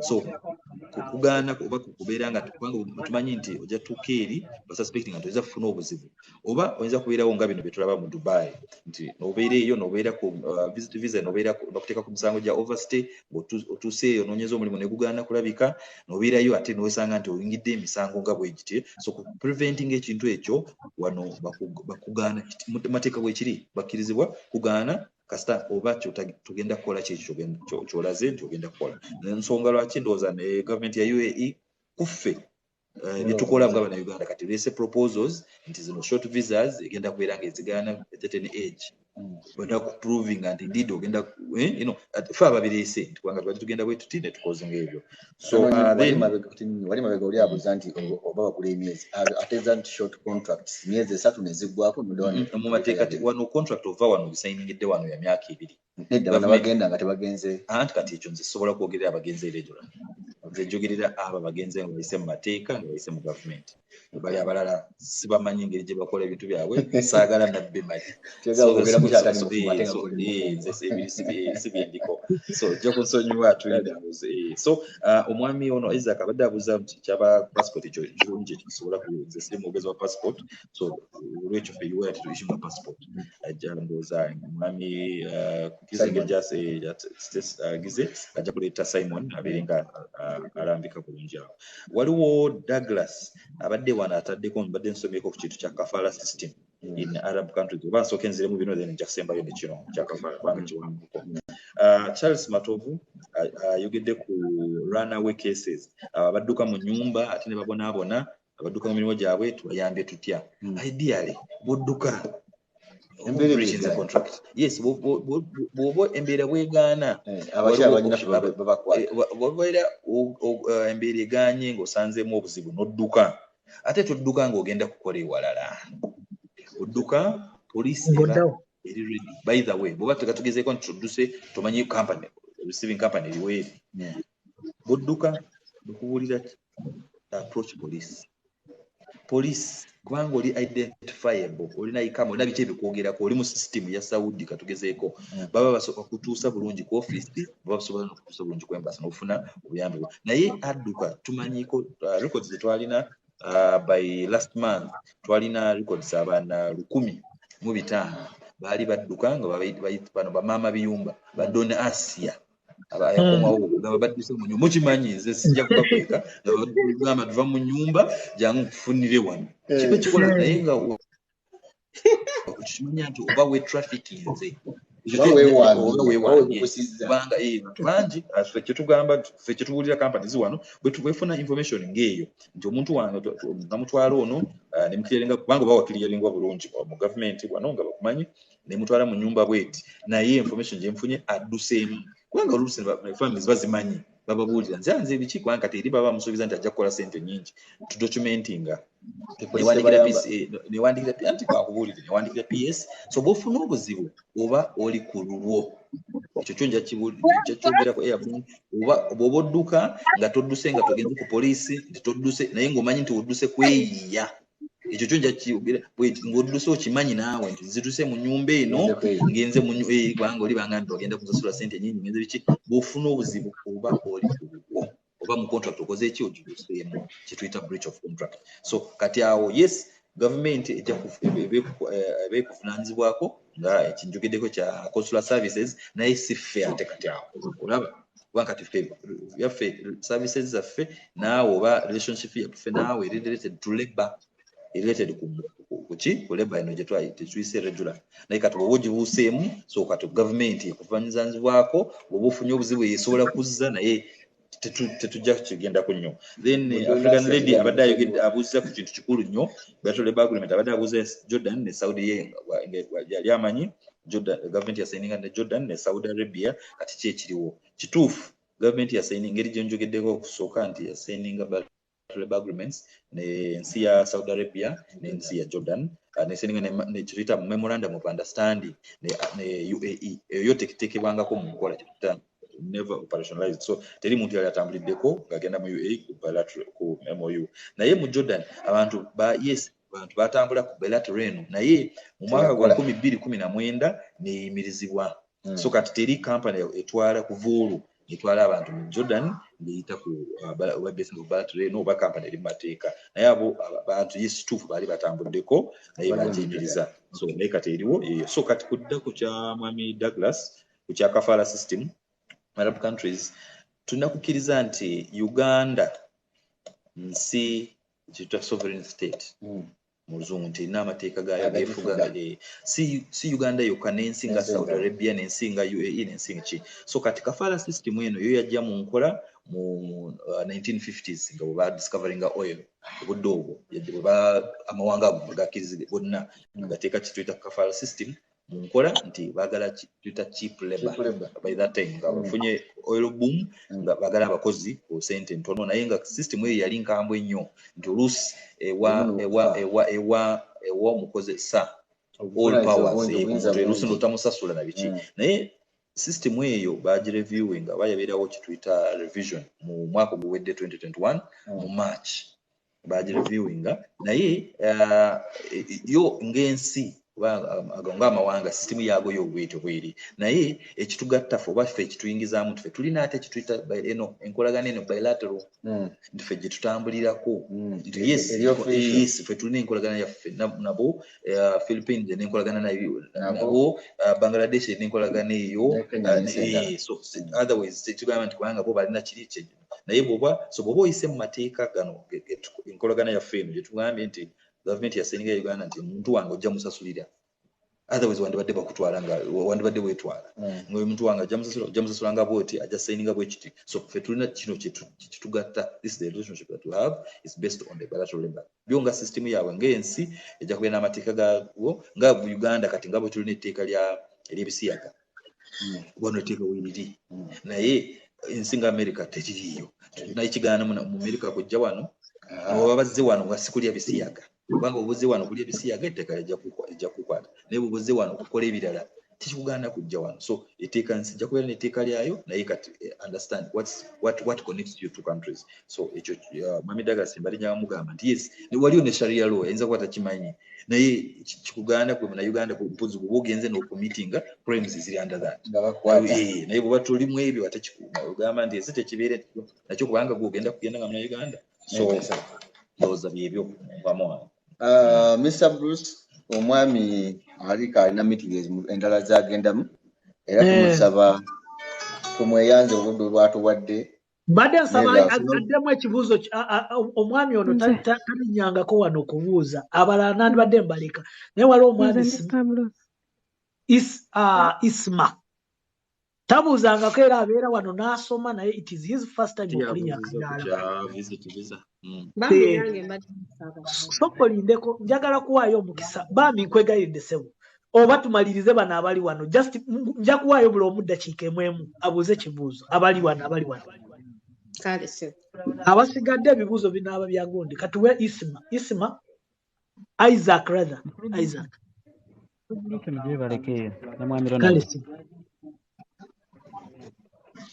kubuuza ki airport clearance ono gwe batusaba omwami ayogedde nti bw'oba oyise mu kampani madamu babbi ngenda kuddamu nkuggyeko kubanga olina noise at least soka oveewaawo w'oli Mr. Isaac mbadde nsaba ekyo ekibuuzo okiriservinge for civil aviation tugenda kuba naye tubadde tulina okubeera naye ku Monday or I think Tuesday last week but tekyasoboka naye tujja munoonya so ekyo kibuuzo mbadde nsaba okyaddressinge mu civil aviation beto omulala kakati Madam Rachel Mukulu Bruce mbadde nsaba omwami oyo kumubuuza nti kampani ya Provio eri registered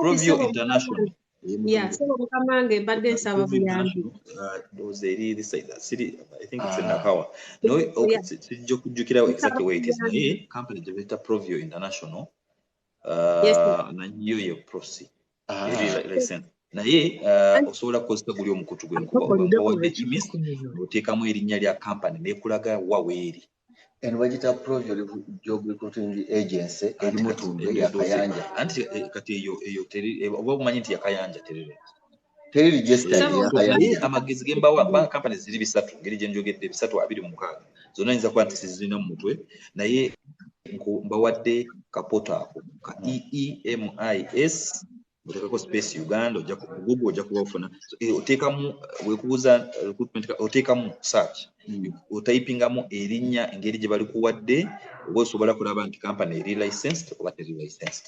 Oba eri licensed ebe kulaga ne address yayo webeera ne contacts biki ne bannanyini bo. Linki jayo gibateera ku video wansi. Linki jayo gibateera ku video wansi ku YouTube. Okay, Madam Rachel ekibuuzo kyo bakizeemu ebirala bya next time.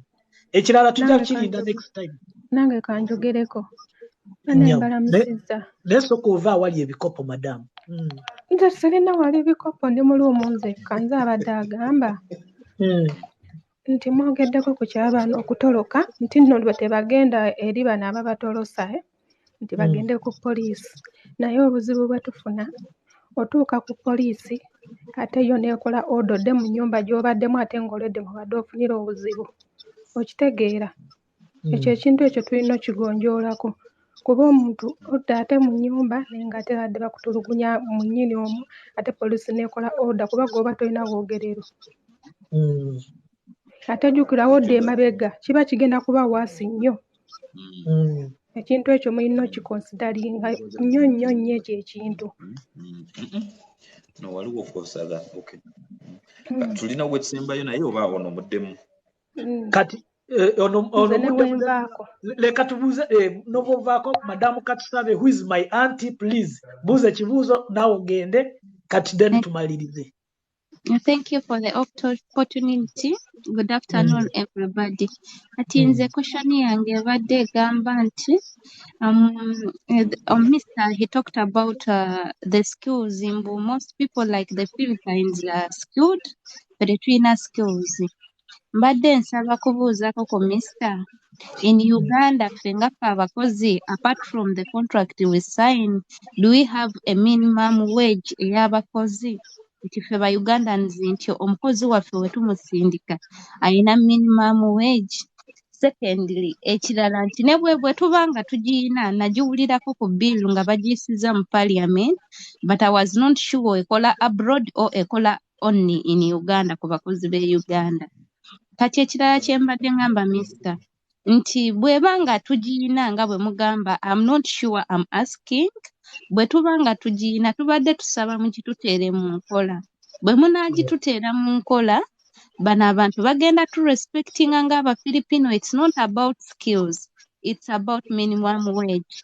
Aba Filipino bayina minimum wage sa era ne gavumenti yaabwe ne bweba embassy omwana bw'ajja ku mulimu n'atuuka ne bamugamba nti ogenda kukolera lunaana akugamba nedda bw'akubira embassy ejja n'emupiikinga because it's in the minimum wage nti omufiripino atandikira ku ddiramu 1500.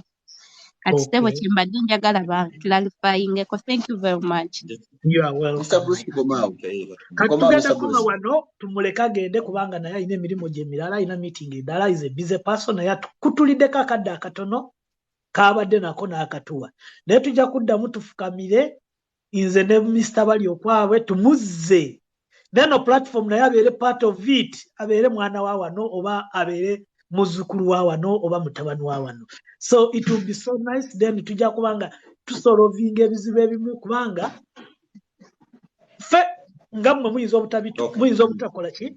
Okay, kansoke muleke addemu sokoddemu mukama wange webale nnyo. Nja kusooka n'asembeeyo ono mukyala Katusabe. Minimum wage two scenarios zagireeteddemu. Uganda as a country abakolera mu Uganda ffe abali wano mu Uganda government ya Uganda terina minimum wage. Eyo bill bagireeta mu parliament bakyagidiscussingako naye agenda kukola ebweru. Njogeddeko ku bilateral erina minimum wage oba minimum pay eya sente za government yakanyaako nti Munnayuganda ajja kuva wano agenda mu Saudi nga akola domestic work ajja kuba afuna equivalent mu za Uganda emitwalo 9. So eyo minimum wage so tusobola tuuka eri nga osayinize contract ne contract eraga bulungi that pay eraga nti ojja kufuna Saudi reals 900 Saudi reals. So tujja tuuka eri ate bakuweeyo 5 bakuweeyo 6. So ku issue ya minimum pay tujja na minimum wage minimum pay ngo gwavudde wano oli mu Saudi zezo sente weziri government yazisetinga ne government ya Uganda ne Saudi bazisetinga zetugezaako kwogerako zibatetwogerako nti twagala reviewing bazongere so uzo weziri fyaffe wano internal labor wano mu Uganda ekyo kirala ekyo topic ndala. Babi alise ku issue ya police return nti bw'oba oddukidde ku poliisi ate kuzza mu nyumba gy'obaddemu twakiwulirako ate tukiwulirako naye police si alternative yokka nti bw'oba ofunye distress tekigeeza nti kati bw'oba ofunye obuzibu mu nyumba nti alternative ya police naye nkirese wali nga ngezaako kulaga situation y'abantu baddukira kubanga tumanyi tunayo abantu baffe baba tumanyi abantu engeri badduka olusi percentage eva mu nyumba by the way ng'eddukira ku police for obuzibu ntono nnyo ku eyo edduse muva mu nyumba ng'agenda kweyiya ekyo nje kyogera butuufu naye bw'oba ofunye obuzibu waliwo other mechanisms z'osobola kukozesa nti first of all ababa agenze illegally aba amanyi of course company yayitamu abasobola ku informinga company baba nga company mukalubizizza aba alina abantu be uno gwe next of kin baba aba asobola kumutegeeza nti owaye muganda wange oba mwanyinaze wani nze wano gye nkolera ebintu nga tebinayonooneka abantu bandi bubyono agamba bwati ne bwati nyamba otuukire company obagambe nze wano banzijewo so information eyo tugifuna tutandikira okukola so kugamba police ejjamu as the other alternative obanga tukati wanze nsazemu kudduka naye ng'osobola kudduka nga tuka police oba otuuse no nti nze nsaba ntegeze office yange yeeri gye nkolera then bakutwala ku office so bibimu ebyo munansonyiwa nza kuba sisobodde kuddamu buli kimu buli muntu nga bw'ayagala naye ngezaako sharing information gye manyiko ate to thank you gentlemen for having organized this and ideally we should look into having more of these discussions tubirenga nti information sifebeka abera nga tukyesagaliza naye abantu bafeeyo wadde yatambula wangeza kubatambula nga ebintu bitambula bulungi ate nogamba nti oyagala munno ajje naye ate kiba kirungi nti omutegeeza nti owaye weyita weewano so kati nja kuddamu nnyo kintu ekyo nti tubasaba muntu wa verifying company ng'akozesa kantu kali kapoto kenjogeddeko kijja kuyamba nnyo era nga tukubanga bajja kujja oli ayogere bulungi tuyinza kukumatiza bulungi n'akujja mu ssente ate nga tolina oluusi osanga ssente ezo okoze ekyo ozifiiriddwa so otherwise thank you so much all the other participants mwebale nnyo mwebale list eyo ngeri gyogeddeko ngenda gisharinga naye ngenda kukiseera nnyo esira ku poto eyo EEMIS kubanga eyo ebeera ekyuka budde bwonna nga information ebeerawo eribeera latest nti company nza kubeerawo company ne bagijjako license osobola kifuna mwebale nnyo sir tweyanzege thank you so much before you go Mr. Balio kwawe nja kusaba omukulu oyo munkubira ekifaananyi ekirungi nga ayimiridde kagunda ako akemabega ekyo tunaateeka ku YouTube so thank you so much Mr. Ronald tweyanziza nnyo olwakadde akatono I know you a busy person naye osazeewo n'ojja n'otubeererawo n'otueducatinga ladies and gentlemen I know you have a lot of questions mwina ebibuuzo bingi nnyo naye nga bwemba promises I have promised you that we shall be bringing him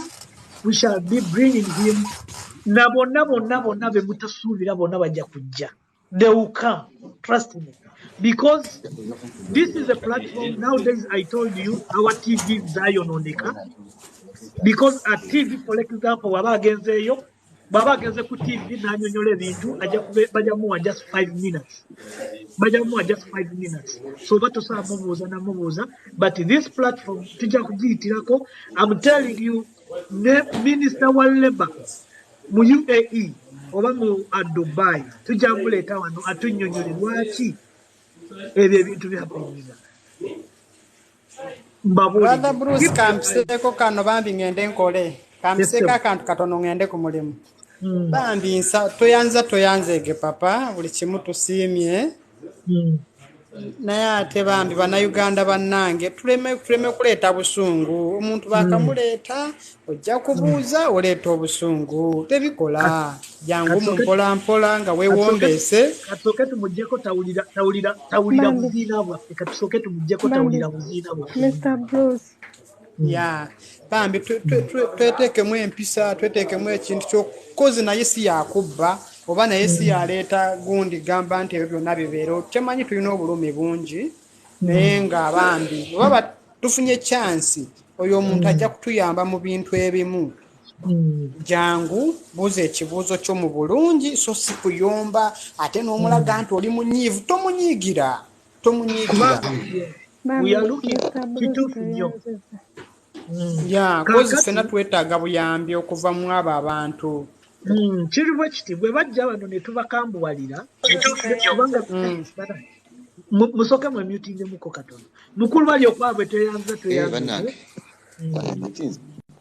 Mr. Bruce nze kangende ku mulimu bambi kale banaye genda bali okwabwe muganda wange thank you so much webale kukola ogwo omulimu ogukoze bulungi esebo era mufuluma mu kizimbe kino nsaba nsooke mpeeko ngenda kuddako oluvannyuma kale sebo kansuuka fuluma wano tweyanziza era tuli basanyufu so kyetugenda okukola ladies and gentlemen mbasaba next time bwe tuba nga tubuuza ebibuuzo tuleke kukambuwala buuza ekibuuzo sooka weetegeke owandiike ekibuuzo wansi okibuuze with respect kubanga otherwise bano abantu bajja kutuuka nga bw'omuyita tijangu onyonyole wano baga luli bankambuwalire oba banswaza so muleke tubijjemu obusungu tubeere nga tujja wano tubuuze ekibuuzo tufune answers and I'm sure zino answers ze mubuuza bajja kutuuka bazikoleko nva kubagamba wano nti nobwaba minisita wa Labour mu Dubai wanjisebo soko mpemu eddakiika emu Mr. Martin minisita wa Labour mu Dubai tujja mufuna wano kweno platform ajja kujja tunnyonnyole lwaki bw'oddukira ku poliisi ng'odduka someone who is almost raping you or is almost to kill you ate poliisi ekwata n'ekuzaayo. That is what we call ourselves Kwichiriza Family Unlimited. We are unlimited. But keep your eyes on us. Keep the eyes on YouTube. Trust me. Buli kimu tujja kigonjoola. Slowly but sure. So kindly mwebale nnyo ababadde wano era mwebale ababuuziza ebibuuzo with respect. Tewali abuuziza ekibuuzo without respect. Buli omu abuuziza with respect. Naye lwakuba abamuntu mulina obusungu obungi olw'ebintu ebyabatuukako. So but next time wanjisebo nze nebaza gwe obugumiikiza bw'obadde nabwo bw'oyiseemu bw'ositwagolinza okuyita okulaba ng'oteekako live zino ofunye challenges nnyingi ze mbadde nga ndaba nkuwokinga wano eno bakubuusabuusa bakola ki naye nsuubira gye bali bakkiriza era nkwebaza okuba nti oli muntu mukkakkamu oli mukwata mpola nnyo era webale omutima ogwo omulungi nze njagadde kugamba kwebaza webale obuntu bulamu obwo kubanga ofunye challenges nyingi nnyo naliko nyingi nzize nga nziwokinga waneeno naye bamigenda bwoti n'omutima omulungi mukama ajja kukuwa kyoyagala. Amina. Byange. Hallelujah. Thank you so much, Mr. Martin Gwete. So, Campeyo Penlope, the class monitor. Sorry, Circulate the Penlope, naye ekyo kibuuzo ky'obadde olina okubuuza. Bannange ebibuuzo byonna bye mulina okubuuza mubitereke. Every month we are going to sweet talk him because he's a very busy person, by the way. He's a very busy person. Tujja kumufuna. No aviation ajja kujja wano. No wa internal affair ajja kujja wano. Actually wa internal affair abadde alina okujja wano naye ne tumukyusa. Naffe tumwematiriddeko. I'm sorry, tabanga mpulira. Tumukyusizza. Kati ne tuleeta ono atakkiriza. Abadde wakujja olwaleero naye naffe ne twematira. Kubanga era twali tulina omufuna luli n'atudisappointing. Actually mwaba abagira. So naffe kati twematidde naye ajja kujja. So kati kye tugenda okukola leka tubuuze bw'oba obadde n'ekibuuzo kyonna kiwandiike wansi. Anytime soon mujja mulaba ng'akomyewo. Wangi Madam Penlope, class monitor. Shanita, something. Banaye tweyanzege mwenna ababadde wano mwebale respect gye muwadde ebibuuzo bye mubuuzizza era ntwala okusiima kwange ewa papa ewa Mr. Balyokwabwe We thank you so much.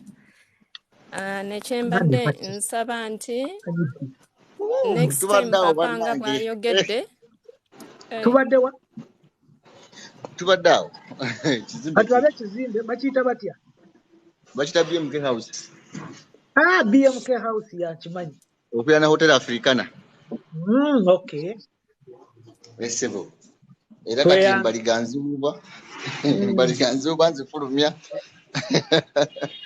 bambi tweyanze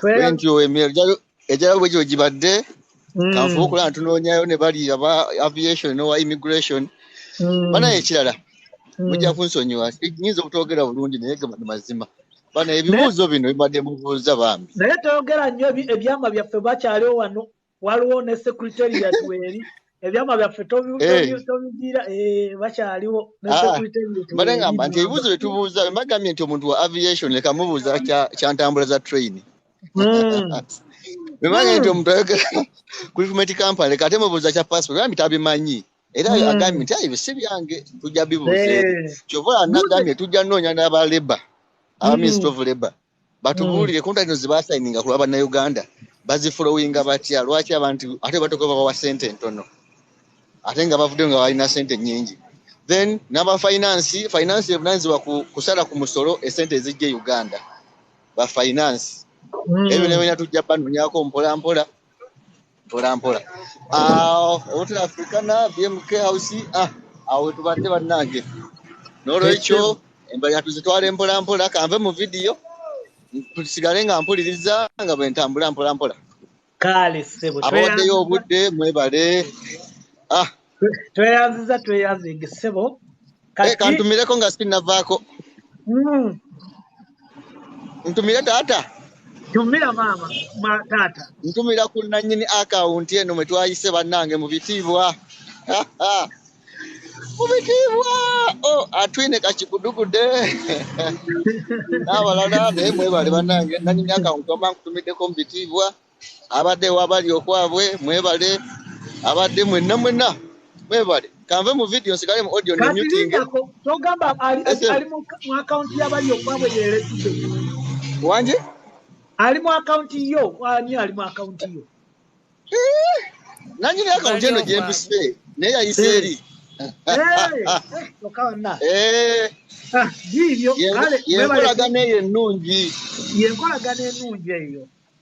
yenkolagana eyo ennungi atwine kakitugudde tojja kuyitako wa Frank atwine oswadde twakoba webale okubiriza bulungi Sky mwebale kambe mu video bannange nsigale ku audio mpulirize mpola mpola kale sebo so abali ku YouTube mbeyanziza nnyo zino clips zitadde ku YouTube zonna part 1 ne part B mujja kuzisangayo muzispreading please mujje ku YouTube the kwikiriza Bruce Chris musubscribing muliking musharing with that then tugenda kendeza ku bufeera abantu bagenda kutegeera company kyentuufu bagenda kutegeera nti company ntuufu people will know how to find out which company is good which company is fake. So ladies and gentlemen, thank you so much for today. Mwebale empisa ze mulaze ebirala tugenda bireeta let me tell you what the why atamanye kigambo unlimited kitegeeza nti omutalemwa omuntu atalemwa era we are unlimited, trust me, era tujja kutuuka wonna we twagala okutuuka because we are unlimited. So Pedro pomaliriza ekibuuzo.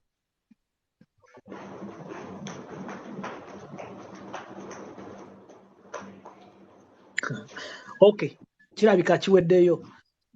Papa wasuzo nasuze bulungi Madamu Linda. Wabadde ne noise bannange. Sorry ne papa mpisawo kano nebaza nnyo anti katusaba oyo. Ekibuuzo kyange akibuuziza bulungi oyo omwami bannaye neyanzeege anti katushabe. Abuuziza omusajja kyetaagisa ki skills kize boogerako kankubuulire papa by the way omulimu gwenkola gwenkola sijja gwogera naye omulimu gwenkola nkola nga musawe abangi bagutegedde mpa omwana eddagala buli kimu abangi babimanya bali ku kyeyo naye nfuna akakadde ka ssente akakamu naye mu Filipino tasobola kafuna batandikira mu miliyoni 5-6 kati ekiragiro kirina ova Uganda Uganda banaye papa omwaze wano n'agamba muvumye tetulina gwe tuvumye oyo omusajja tetumugambye oli musirusiru tetumuvumye ekigambo kyo tubadde tumubuuza ebiva ku mutima gwaffe papa etteeka lirina ova eri Uganda nga liwandiise omunnayuganda tukola emirimu gyegimu ate bano abantu batwagala bagamba tukola tuyina empisa tetubogoka naye tubeera n'abano abantu ayinza obogoka bamuyita naye okitegeera naye oli avuddeyo n'abuuza balina oteekako sente limited money ne bagamba kaddama bw'oba ogenda kola mu nju mirimu gyawaka ofuna miliyoni 1 n'ova ewamwe ng'omanyi miliyoni 1 gy'ogenda ofuna naye otuuka wano ne bakuwa 800 yegwe olina okwegulira ebintu ate nga mu contract wasayininga be balina okugulira ebintu bw'okuba omulanga nga weegayirira bano abantu ab'e Uganda bagamba temwagala kukola banaye abantu bano tebamanyi bye tuyitamu kati omuntu bw'ajja wano n'agamba banaye bateekeko limited money ne bagamba oba okola omulimu bwe guti bakuwa ssente bwe ziti kibeere nga kyekyo kubanga twagala kukola anti katutabe nkweyanzeege mukwano kubanga obuuziza ekigambo kyembadde ngenda gundi question gyembadde ngenda buuza ono gaayi balina otugoberera ne bamanya tebakoma leka tuleke kumuadressinga nga gaali leka tumuadressinga nga Mr. Ronald okitegeera balina otufolowinga papa balina otufolowinga be bantu betukubira amasimu banaye mututaase oli nakugamba temwagala kukola tuyita mu bingi Kenya etaddeko eteeka ffe Uganda lwaki tetuyina mateeka papa si busungu Kenya bataddeko eteeka labayo kiri bwe kite next time maybe obutaddamu kulabika bwe kite when you are asking a question okay bw'oba obuuza ekibuuzo kubanga lino ssomero tuli mu kuyiga okay pose a question oli agiddemu you just pose a question n'obuuza mbadde abantu wano batukola bwe bati ne bwe bati kiki ekirina okukolebwa oba lwaki gavumenti kino na kino tena kukitunulamu olwa kino na kino na kino you pose a question naye bw'oli lwojja wano n'omugamba maybe mutabimanyi naye nga bw'oba papa Bruce gyebaleko muganda wange abali ku platform mbatumiddeko mbabuuzizaako challenge gye tulina mu Uganda naddala abantu abasinga ndowooza babiwulira naye tebafaayo kubigenderako kyekintu kye bayita minimum wage ekitali mu Uganda era tewali ngeri gy'ojja kucomplaininga nti omwana ava Kenya oba Philippine afuna ssente ezisinga ku zizo lwansonga nti gavumenti yo wano tekufaako gwe ng'omuntu kubanga emanyi nti bw'eneeteekako minimum wage nejja kulemererwa okufuna oba efuna enguzi oba efuna ki yemanyi lwaki teteekako minimum wage naye singa waliko minimum wage yandibadde egenda mu contract kyova olaba omusajja mubadde mumubuuza ng'ebimu tabirambulula bulungi kubanga amanyi ekituufu singa wabawo minimum wage yo gavumenti egamba nze nja kuwa omukozi domestic worker anaakoleranga miliyoni 2 okkiriza oba nedda owulira naye kati obuzibu obuliwo nze waliwo ebisinga ebyotasobola kwogerera wano ku mpewo nti osanga nti bajja kugamba nti omuntu akulira recruitment ajja kugamba nti omwana ajja kufuna miliyoni 2 njagala z'oba osayininga naye nze nja kutwala ku mitwalo gyange 8 ye ajja kufuna kamu mu emitwalo 2 ekyo nakyo kikoze eki lwansonga nti regulations zaffe teziri up to date so kati ekyo tojja kukiteeka ate ku muntu akulira ekibiina kubanga naye alina amateeka gamufuga ye era ajja kusomera amateeka ng'asoma bayibuli kubanga si yagakora naye bagamuteerako obuteezi ate talina busobozi obugakyusa.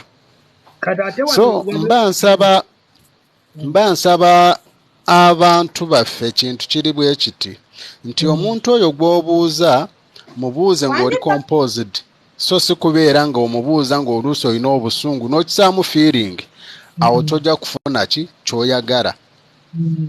Bw'oba oyagala kufuna ky'oyagala obuuza nga feelings ozitadde ebbali n'omanya nti weewaawo naye alina baganda be kubanga sikiwa nti ewaabwe bona bagagga ojja sanga naye ewaabwe waliyo abali eyo ababonaabona naye talina kyasobola bakolera. So kyomanya nti kijja kutereera singa mufuna minimum wage of which ekyo tekinaaba kubeerako era sikiwa nti kiri kumpi okubaawo naye era nga bwe kiri omunnauganda era omuddugavu olina okuba mugumiikiriza ate olina okufaayo nnyo okugezaako n'olaba nti waliwo kyokola kubanga tojja kutuula nti olinde minimum wage. Muno Shamira ayagala antu wange ayagala genda kukola tumweyo akachansi kale kaako kafunye. Papa, thank you everybody bonna abali ku platform. Kati ekintu ekyo ekiriwo kale nga twogedde ku minimum wage ekyo tumanyi nga omwami Mr. Fred wagambye mbu kigenda kulwawo. It's true. Naye ng'era nga bannayuganda naffe njagala obbakubiriza neera tubagumye nti yes nga bwe tumanyi ensi yaffe kigenda kulwawo naye naffe eno gye tuli oba ne gye tulaga tuleme kwenonoonera chances just because we don't have a minimum wage. Tubeere bakozi, tubeere bagumiikiriza, tumanye nti kino ekintu tukirimu ffekka tujja kwenunula mpola mpola. Ne bw'oba oli ku mulimu ng'Omufiripino bamuwa kikkirize mbu yes, you know sometimes tulina okukkiriza embeera buli lw'ogikkiriza ekuyambako okusolovinga ebirala. Tukole ennaku zino abantu bano babadde batutamiddwa kati ate bwe tunaaleetawo obukyayi gavumenti w'eneereetera okugamba nti eteekewo minimum wage bajja tugoba bugobi because already tujja kuba tetukyalina katale. So tubeere n'akatale tweyise bulungi by the time gavumenti w'eneerowooleza okututeerayo eddoboozi lyaffe nga naffe ffennyini tulina favor nga balabira ddala we are worth that 1,500 ng'Abafiripino nti gavumenti yaabwe buli kyeyogera bakibawa reason that they are worth that. Bantu balungi beeyisa bulungi ebirala babikolera ku mulimu naye bagezaako okubikkako. Yes, kati naffe ekyo tukikole. Second, papa ekirala kye mbadde njagala okwogerako neetonda nakolamuko ensobi bwe nayogera ku kintu kya passport nagenda nensisinkanako omwami ku passport nga bwe waŋŋamba that tusooke tukole research n'addayo ne musisinkana omukulu eno secretary ku embassy eyaffe eno mu UAE, embassy ya UAE si eya Uganda, ey'omu UAE eri mu Abu Dhabi ku Albertine ne musisinkana waŋŋamba nkole research omutuufu n'addayo ne musisinkana yennyini okuva mu mukulu ne mubuulira ssente ze nasasula n'aŋŋamba wakolamu ensobi n'aŋŋamba ajja kusooka abuuze ku bakama be oba bamukkiriza okujjanga ku TikTok n'akilalifayinga eri ensi tasobola kujja buzi bayinza omunenya lwaki yakikoze naye n'agamba bakama be bali bamukkiriza naye kennyini alifuna chance n'ajja n'ayogerako naffe. Naye ng'ensobi nagikolamu omwami n'aŋŋamba nti nze bansala emitwalo 4 reason being nasasulako ku ssente n'endwawo okufiiringamu details deadline yange neggwayo ezo gavumenti eba tezikuddiza. N'aŋŋamba nange kennyini kuba namugambye nga lwaki tezinziriza n'aŋŋamba nti wabeerawo rules osoma wansi era kituufu n'addamu n'enzisoma yazindaga ng'ensobi yali yange. Ekituufu kiri nti passport osasula emitwalo 27 n'ezigwamu awo eyinza okuggwera mu mitwalo 28 zokka. Emitwalo 28 tetuuka mitwalo 4.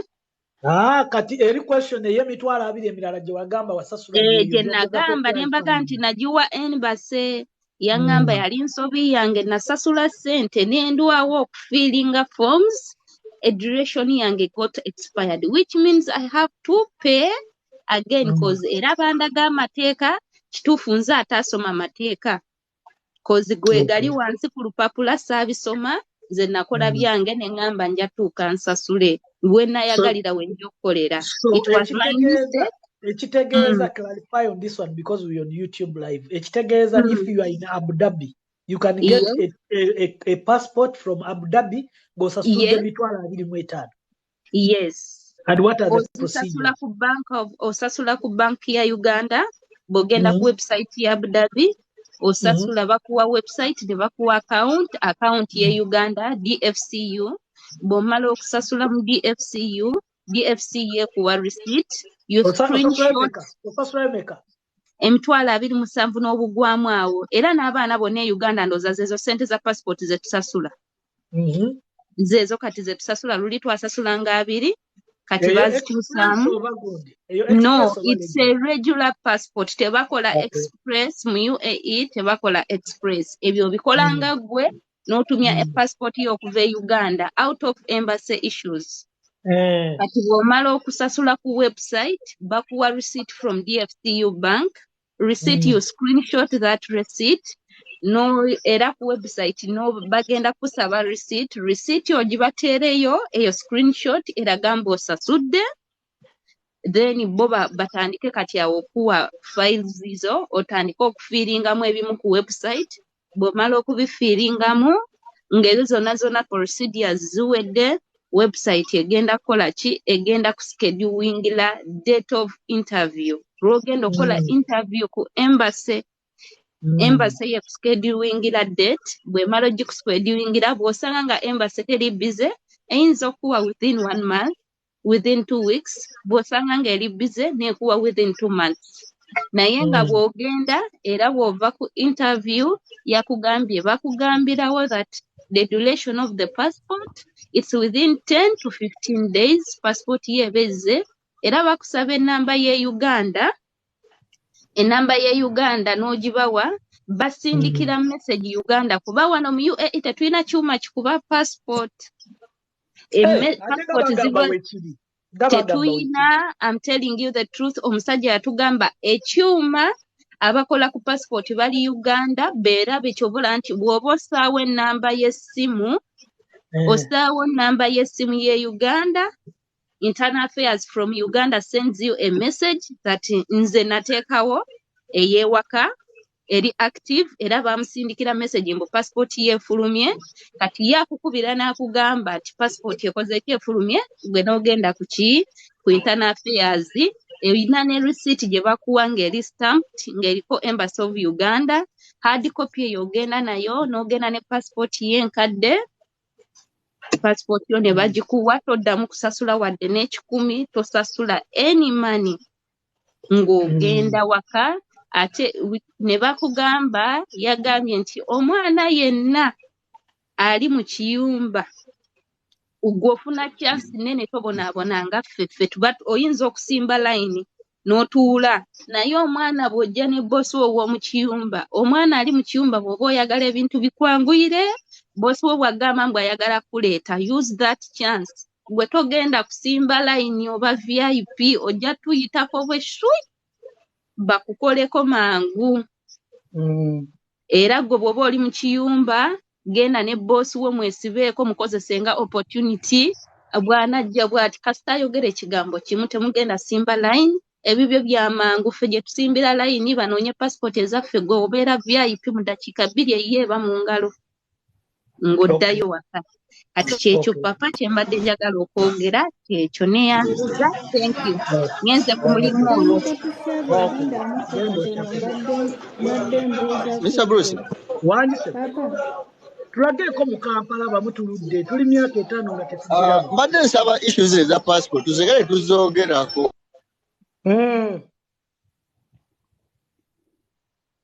Kubanga tuwa emisigadi ddala tulage ku Kampala nze ndudde ogiraba ndi myaka oba 4 oba 5 kasigirabo information Kampala immigration tugenda kufuna wa immigration yennyini yagenda okugamba bino ebintu kituufu Franka ngambako madamu Katushaba ono abadde agamba mbu batuuke okuwa abaana omusaala nga bali qualified. kambabulire ne baboosi baffe bennyini bakimanyi. Papa Mbuno nze ki? nyinza okugamba nti awantu w'enkola yali akozesezaako mu Philippine ng'amuwa 2,000 lwansonga ennyumba nnene ng'ayina abaana. Naye era ne boosi wankugamba naye lwaki ensi yammwe tebatukkiriza bawa ssente nnyingi kasita aba muloko. Papa osobola okukolera bano abatali baloko ne bakuwa ssente nnyingi. Naye nkasaaba nga boosi nga weena ensi era akugamba gavumenti yammwe tekkiriza ezo ssente. Oba okitegeera bulungi ekintu ekyo papa? Kati we already qualified tukolera bakimanyi tuli balungi. Beki kiri bwe kiti. Ye papa. Tugenda kufunayo gundi. Spokesperson oba permanent secretary, spokesperson wa Ministry of Labour. Tujamufuna tujamunoonya tumuleete wano. Era ebibuuzo byennyini wuliriza ebyo ebibuuzo byennyini kubanga olwaki ongamba kyennyini kyekimu era kyekimu eggulo n'abagambye nti even I had to lead a strike nze mwennyini nalidinga strike nze mwennyini ng'omunauganda nkolera euro 1,000 plus ranka 2,000 naye munnange nga Hosea nga bwe mwamulabye eggulo ng'akolera euro 607 nga ndaa si kituufu. So, but because in the Mugundi sharp, we organized a strike. Atete chala we can't organize, but we planned for it. 2 people, a big one. Nze no mulalo munene eyalansiingako. And we had an output. Bera babongezako wadde lwako Abannayuganda bennyini bayongera ekintu ne bakyeyononera. So, tujja kukitereeza mpola waliwo omuntu omutuufu gwe tugenda obaleetera wano ng'ate yakola eyo contract kati bwe tubuuza kino ekibuuzo ono akulira companies ezitwala abantu ekyo ekibuuzo naye talina ansa ajja basomera nga bali okwabo nga bwagambye Mr. Fred nga bwagambye nti ajja bisoma nga Bible naye kubanga ono omwami Ronald Mukundane ye akulira companies ezitwala abantu ebweru. Companies ezitwala abantu ebweru nti Bruce aregisterinze kwikiriza Family Unlimited Company nti etwala abaana Belgium oba etwala abantu oyo yakola ki mba under him naye kale ate tali tafuga bali papa nadda. Yes, Bwanadda mubuuze kubafanga balwawo okudda. Bani? Ekyo tujja kibuuza Minister of Labour. Ekyo tujja kibuuza Minister owa Labour. Era gwe gundi spokesperson wa Labour. Gwe tugenda okibuuza. Mukwata amaaso mugateeke wano, mukwata amaaso mugateeke ku YouTube. Everything will be there. Oba ovudde UAE nga data tomusobola weekwate YouTube. Buli kimu mujja kukiraba lwaki kino kyapeninga naye again kyengenda obasaba kiri kimu nti bweba obuuza ebibuuzo mubuuze with respect. It is very good. Yes, mubadde n'empisa kati tugenda kuddamu twongereko empisa tuzongeremuko. Thank you so much. Empisa zibadde nnungi lwakuba so bali okwabwe oba mukyusiza account bannange era ate namu bannange ono bali okwabwe oba letime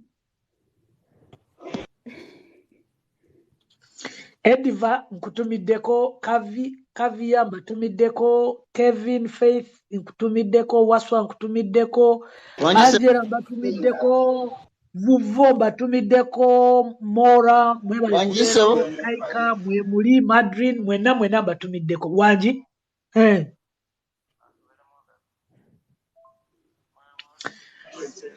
tukwata akazindaalo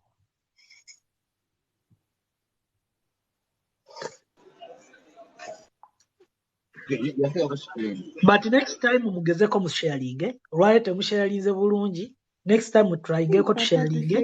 Omanya abantu ababadde wano babadde mu bibiri. Bagala information eri na babalaze wakati. So kati olwaleero munange eri weekend ngenda basiibula ku YouTube tusigaleko ko katono n'aba TikTok. So guys, those of TikTok who don't know my account on TikTok, it is Bruce Chris 1. So please follow me for more details. Thank you so much. Subscribe, like, and follow. This account is a source of information.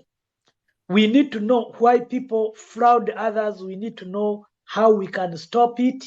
We need to know how you can fly from one place to another. We need to know the documents that you need to fly from one place to another. We need to know what to do when you are there. Like, it is a source of information.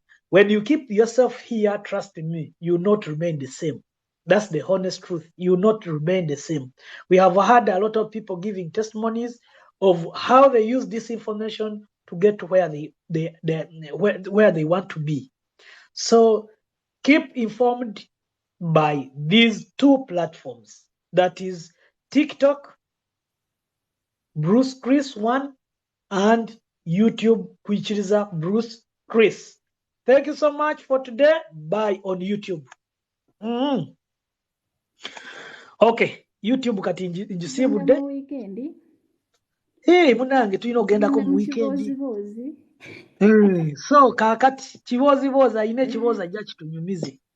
Tetulina bingi olwaleero, tusomye nnyo, ayina testimony ajagiwe, ayina kyakinyumiza ajja kituwe. Ate nga ku Sunday tulinze chairman. Ye papa sawa.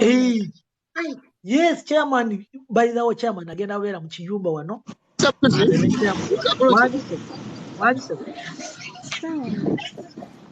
Nziramu okwebaza abantu bonna ababadde ab'omutima omulungi, ababadde abagumiikiriza, tusobola abantu bali byoga nga si basinga okwetaaga okuwulira naye babiwulidde ate nga bakakkamu.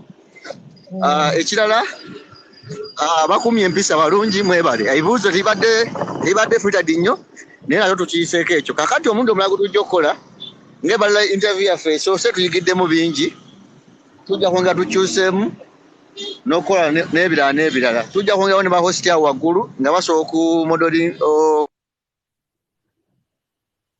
tumoderate bulungi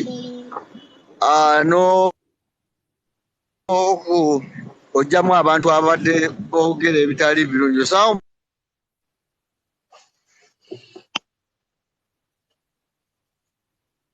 network netuze kulya information omulinge tukwata kubanga buli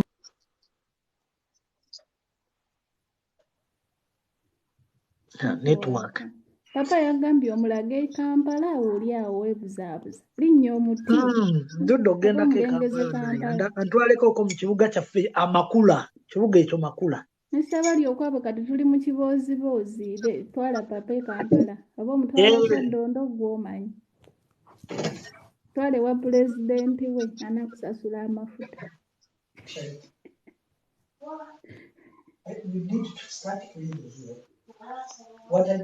Ana bali okwabo tomanyi kukola ssente. Papa n'omala omutwala ekyaddondo saawa eno. Nza n'okufunira ennyonyi eri special. So kakati ekiboozibozi bwangi nnyabo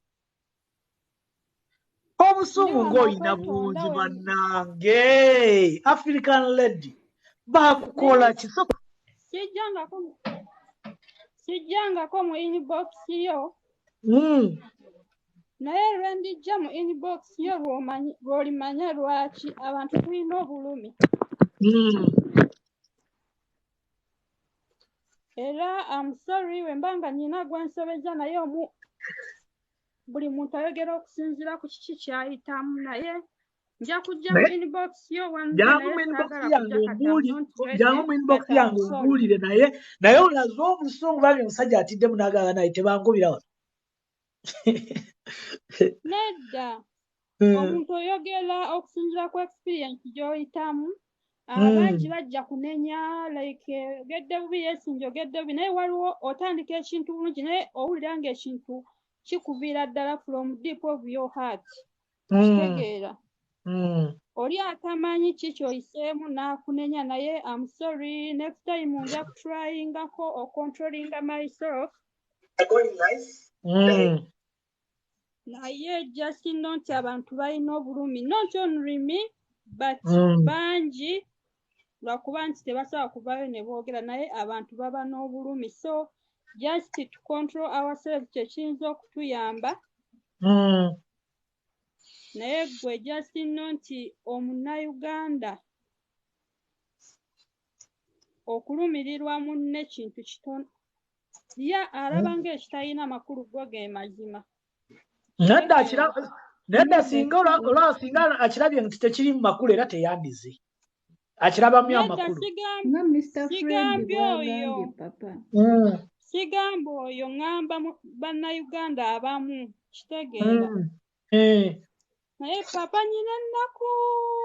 nyina ennaku naye omuntu obeerawo n'ogamba nti nyina okubeerawo go ge mazima jangu osheeringeko nange jangu ennaku ogimbuulireko ko mu inbox ennaku mbadde njagala nfuneko wengituusa bwe nafuna wengituusa osanga we najjeewo nja kuyambibwa nga manyi nti nyina kale omanyi omuntu aba n'ennaku ng'alina w'atandikira kiba kyanguyira omuntu oyo okumuyamba kituufu kitegeera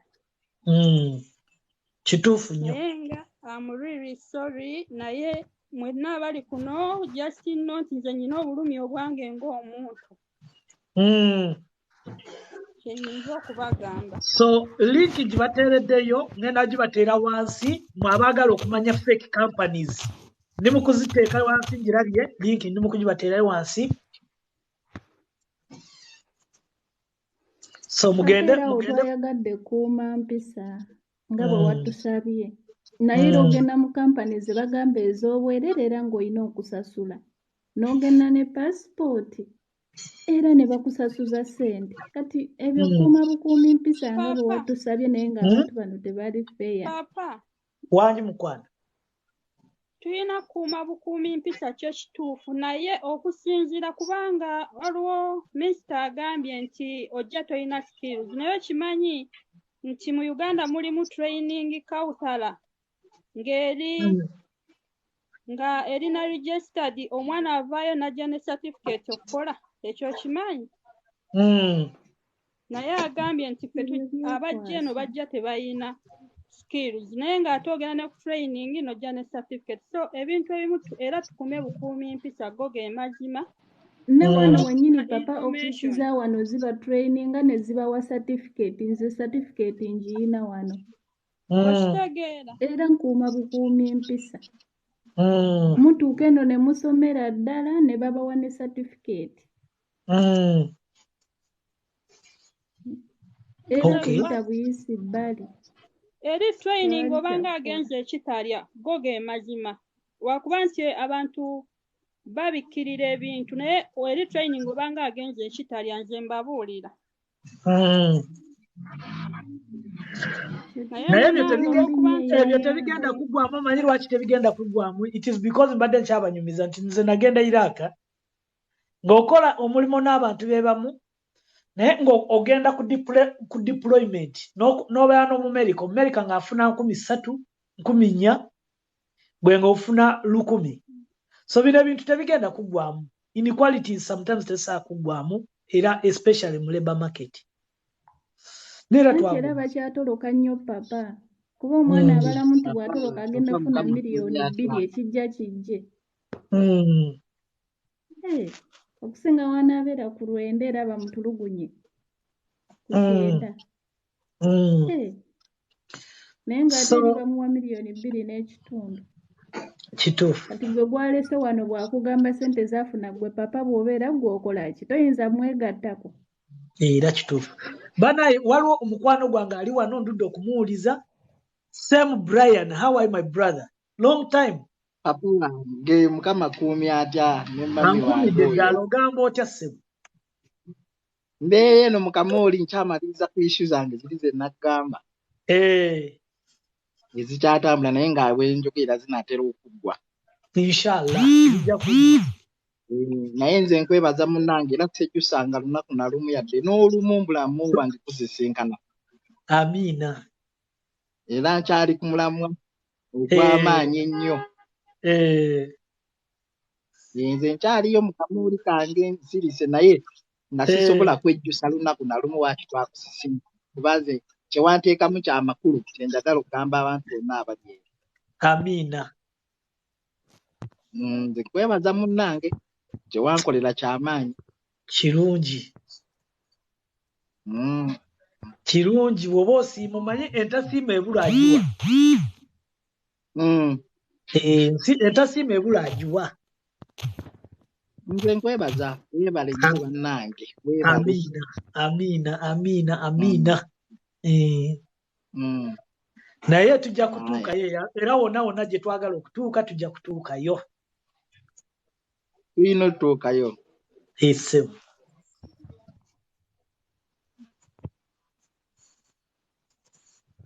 Kituufu nnyo.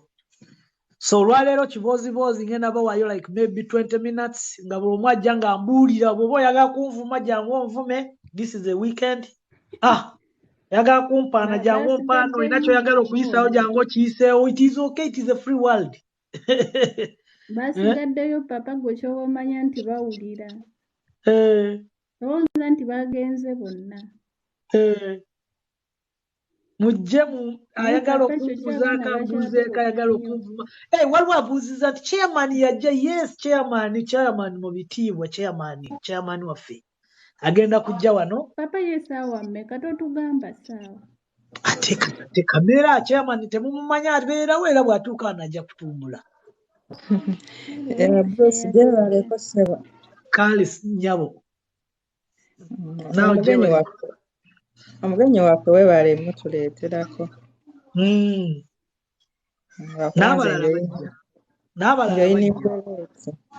Naye nze kye njagala okugamba waliwo madamu abaddeko ba ye Queen First Lady. African Lady. Yeah. Okay. Bruce kanzija abalala bagira boogera. Kale.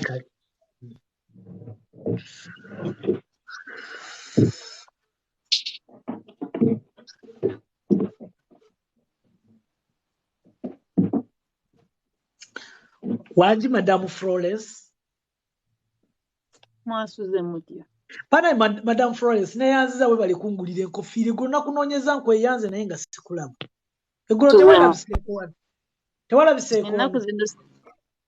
Ennaku zino Bruce obudde bunkwata. Era nsaaliddwa nnyo olwaleero sina na kye ntegedde. Agenda ku YouTube buli kimu video ziri bbiri.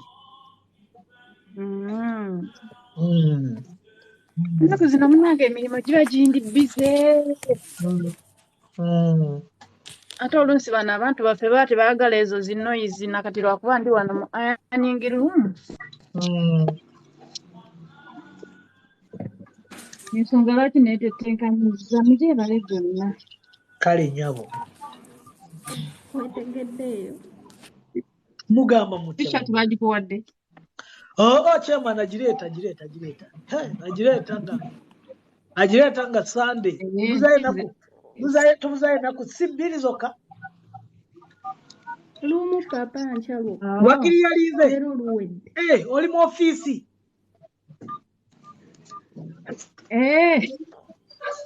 Weebale kukola. Ofiisi yange munaani. President yatugamba. Anti labayo omanyi. President yatugamba nti akalimu. Akalimu. Toswalanga lwa akalimu. Okimanyi nti ogwo mulimu nange nagukolako wano mu Europe. Okakasa. Wallahi.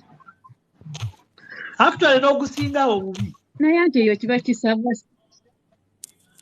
Eyo kiba kisava. Nate wootandikira, labayo awo wootandikira n'oweeriveetinga. Kubanga era singa tewagenda eyo, emiliyoni meka waati zijjeewa miliyoni 6 ze Uganda. Neza tiketi miliyoni 2.3 oba 3 wandi zijjeewa. Ola Mr. Bruce. Ennyabo. Essaawa zenkola wano nenzikola mu Europe mbeera mugagga.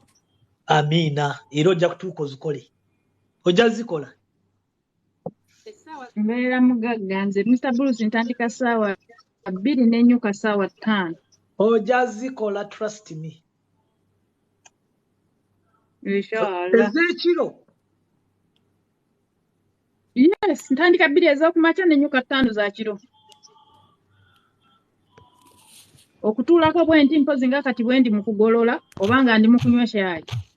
Okimanyi wano omulimu omutono, wano Belgium omulimu omutono, ogenda n'okolayo 8 hours n'ofuna emitwalo 4 gye Uganda. 38 olunaku. Walaayi. Wano Okola tasobola munana n'okeera ku makya ate nga byokola biriwa. Ng'ekyo kyennyini kyokola just kusiimuula wali obugi biki kati tugambe ng'obanga wakusiimuula. Buli lunaku kyokola. Ojja buzira ne product ng'odda waka ng'emitwalo 4. Nze munange tebinswaza nabikolako. Era gwe bw'oba osekerera nti Bruce yaliko clean e Belgium. Seka naye nze nabikolako era sisobola kusekerera clean. Era I'm proud of you tosobola kujja mu video ng'oli mu cleaninga. I'm proud of you. Nze sikirinamu buzibu, kankubule sikirinamu buzibu. Azirongwaza omwana wange asoma, omwana wange alya, mama wange anywa ku mata, nze sikirinamu buzibu. Kaakati kambanyumizeyo akaboozi kamu. Naye bino ebintu bituyamba okubeera. Akasoke kubulire, waliwo live emu gye twaliko. Omuntu omu n'agamba mbu oli ku $4 tolina ky'oŋŋamba nzikola mu awa emu. Nasirikira ne ŋŋamba ono naye talina ky'aŋŋamba. Ndi ku $4, omwana wange ali ku university, omulala ali mu senior 6, nsasula rent ya wano n'ensasula rent ya Uganda. Singamba kati dengera. Amina. Ate nga weeriisa ate abaana bo balya. Iye. Kati olaba ky'oba olaba nze ntera bagamba ne bagamba tubeerenga ne respect n'omuntu. Nze olaba bwe mba ngenze ne Uganda. Omuntu ayinza okujja omanyi wano abatujubisa waliwo gayayi gange gajja gwe twakusabira ninga naye wasabira ddi. Omu nakeera ku makya nakonkona naga muganda wange nze sijja kusiiba njala nga Bruce oli wano e Uganda kwagalako omutwalo. But all those people know when bamuwadde esente zange oba omutwalo oba 15,000 oba 20,000, I give those guys respect. Tewali muntu gwe nsobola okujja ne manyiira ti lwakuba nakuwadde emitwalo 5 kumanyiire egyo emitwalo 5 yebadde kuliisa emyaka 2 gye mbadde nga siri mu Uganda. Gye nkuwadde nobe kaba akakadde k'obadde olyako ng'osasula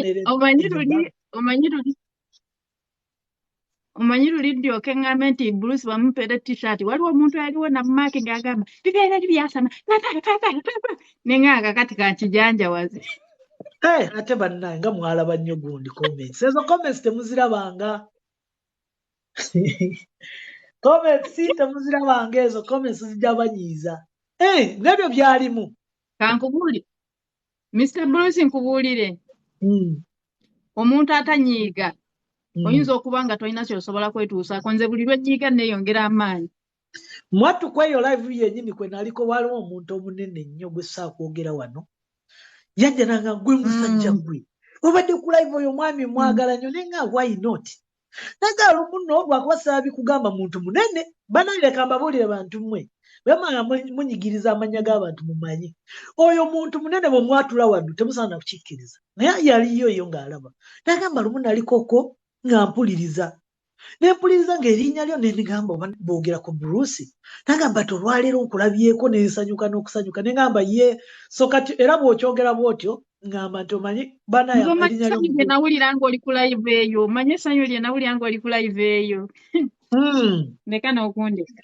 Nawulira bulungi nnyo ne ŋŋamba yes. Kati ate chairman agenda kubeera wano essanyu liraakola litya nga tuli wano wamu.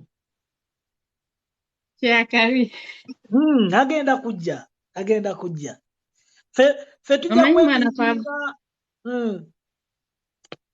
Bamu biba bituluma kubanga olaba nze ogenda okufuna gundi. Waliwo akalala ke waŋŋamba nti wali ku live endala oba gwe wakaŋŋamba oba muntu mulala. Tolina n'ayimirira n'agamba nti nsobola okudda Uganda omuntu n'emuwaaki. Nze ntenda kifulumya mukamwa. Munnayuganda n'amupamira n'amusasula. That's not good. Ebyo bigambo banaye bwe tubanga tubyogera banaye tumanye nti omuntu gw'obigamba ate tuli bulungi Jola mugamba ote muganda wange. Nina kasitola akatini ke mbadde njagala okusharingako nammwe kale kakwata ku bulamu bwange kaaliwo myaka mikadde egiyiseewo edda. Essewo. Just lwaki njagala kasharingako nammwe naye ndi ku mulimu nkola naye mujja kunsonyiwa kangezeko kayisaawo katini. Essewo. Kuba n'abantu abatumalamu amaanyi oba abantu abalaga nti gwe tolina ky'osobola kukola mu nsi mbalage nti abo abantu babalimba temukkiriza mu bigambo by'abo bantu bye baogera. Nze saasoma nnyo kugenda wala sijja kugamba nti nasoma. Saasoma nnyo kugenda wala naye twongera mu luzungu. Kati munnange nali mbeera wa ssenga wange n'atuuka okwapulayinga paasipooti ye nga agenda bweru because era alina mutabani we ng'aliyo mu America mu kazinga ke bayita oba New Jersey abakamanyi. Kati naye alamutwaliyo ku vacation. Kati ng'alina okukola paasipooti then nange ne nsalawo kubanga nzi yali atambuza empapula ze twale wa Diso twale wa Town kila kabulabula baseeka emikono mbimanyi ng'ogoba ku paasipooti. Kati nga nange era omwana omukujjukujju omujjakujaku kye nakola nange najjayo forms 2. Kati nga buli we ntwala foomu ye nga neyange ekola ki? Ogitwalirako. Kati nga basayininga okukwe n'okwange bakola ki? Basayininga. Omukazi teyasooka kukimanya yakimanya ngenze kujjayo passport oba nali maze n'ogijjayo nga ngireese. Omukazi yafulumya statement kwa ne weewuunye ssenga wange. Yafulumya statement n'agamba nti neewuunya abantu kati gwe ataasoma ofuna passport egenda kukugasa ki? Akagambo kannuma. Kagambo kantuulamu. Okumanya kantuulamu n'ab'ekika kyange abasinga obungi bakamanyi because nakashayenga ku bantu ab'enjawulo bansonga kyansukako kyali too much. Omukazi yafulumya statement nali sisuubira. Ate nga ssenga wange. Naye nalwananga bwe nsobola okulaba nga mmenyawo ekigambo ekyo. Amiina. Okiwulira? Amiina. Wenjogerera essaawa zino nze ndi Sweden n'obutuuze bwe Sweden mbulina abaana be abaasoma bali Uganda ne salale gwe bakola oba gwe bafuna omwezi mudabolinga emirundi 3. Amiina. Okitegeera? Oyo ye Katonda. Abaana be si Kiganda baasoma balina ziddiguli nze sizirina because batuka ku university baatikkirwa ne bagattako ne somera ne diguli ze endala eyongera naye era mbasinga salale. Katonda akola ate Katonda awulira. Mbasinga salale. Okitegeera? Era ne mulaga nti natuuka e Bulaaya nze ataasoma era ne passport in fact ne passport namala nengisindika nengibaddiza ne mbaga bannange ekituufu saasoma era passport ya Uganda sigyetaaga ne mala nengitikka ne baddire Uganda nga maze okufuna eya wano. Kyokka bino bigambo biba binyongera n'amaanyi n'olinya ennyonyi kati oli eyo mu Sweden nga tewasoma. Saasoma ndi Sweden. Ate ng'olina omulimu omulungi. Papa. Era nsasula bulungi. Wangi. Papa, kino kigende gana amawulire gagende eri buli muntu abeera ano ng'agamba nze saasoma. Bannaye ndowooza kati mwe mukitegedde mbu saasoma nakoma mu P2 mwenna musobola okukola ki? Mumpulira. East Queen kyetera okugamba abaana wano ali Sweden akola. Amawulire ge batuwadde bantu bangi babeerako ne babuuza bane asobola okugenda mu America. Bakibuuza nnyo ekibuuzo ne basaasoma ffenna n'oba nga wakoma mu nassale ng'omanyi kuwandiika linnya lye n'oba nga tolimanyi osobola otuuka mu America n'ofuna salary wangi. Kazi yaŋŋamba nti kati gwe ataasoma ofuna passport egenda kugasa ki? Imagine. Okitegeera? N'ekirala Joram nga tannavaako.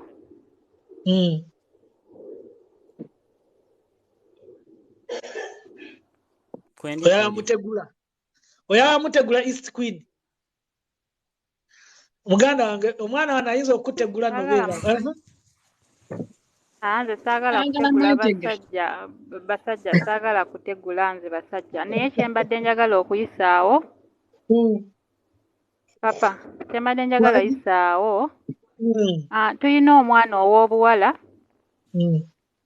ffenna tuli bannayuganda tulina kwagaliza tuli ku nsonga y'emu One Love We Preach.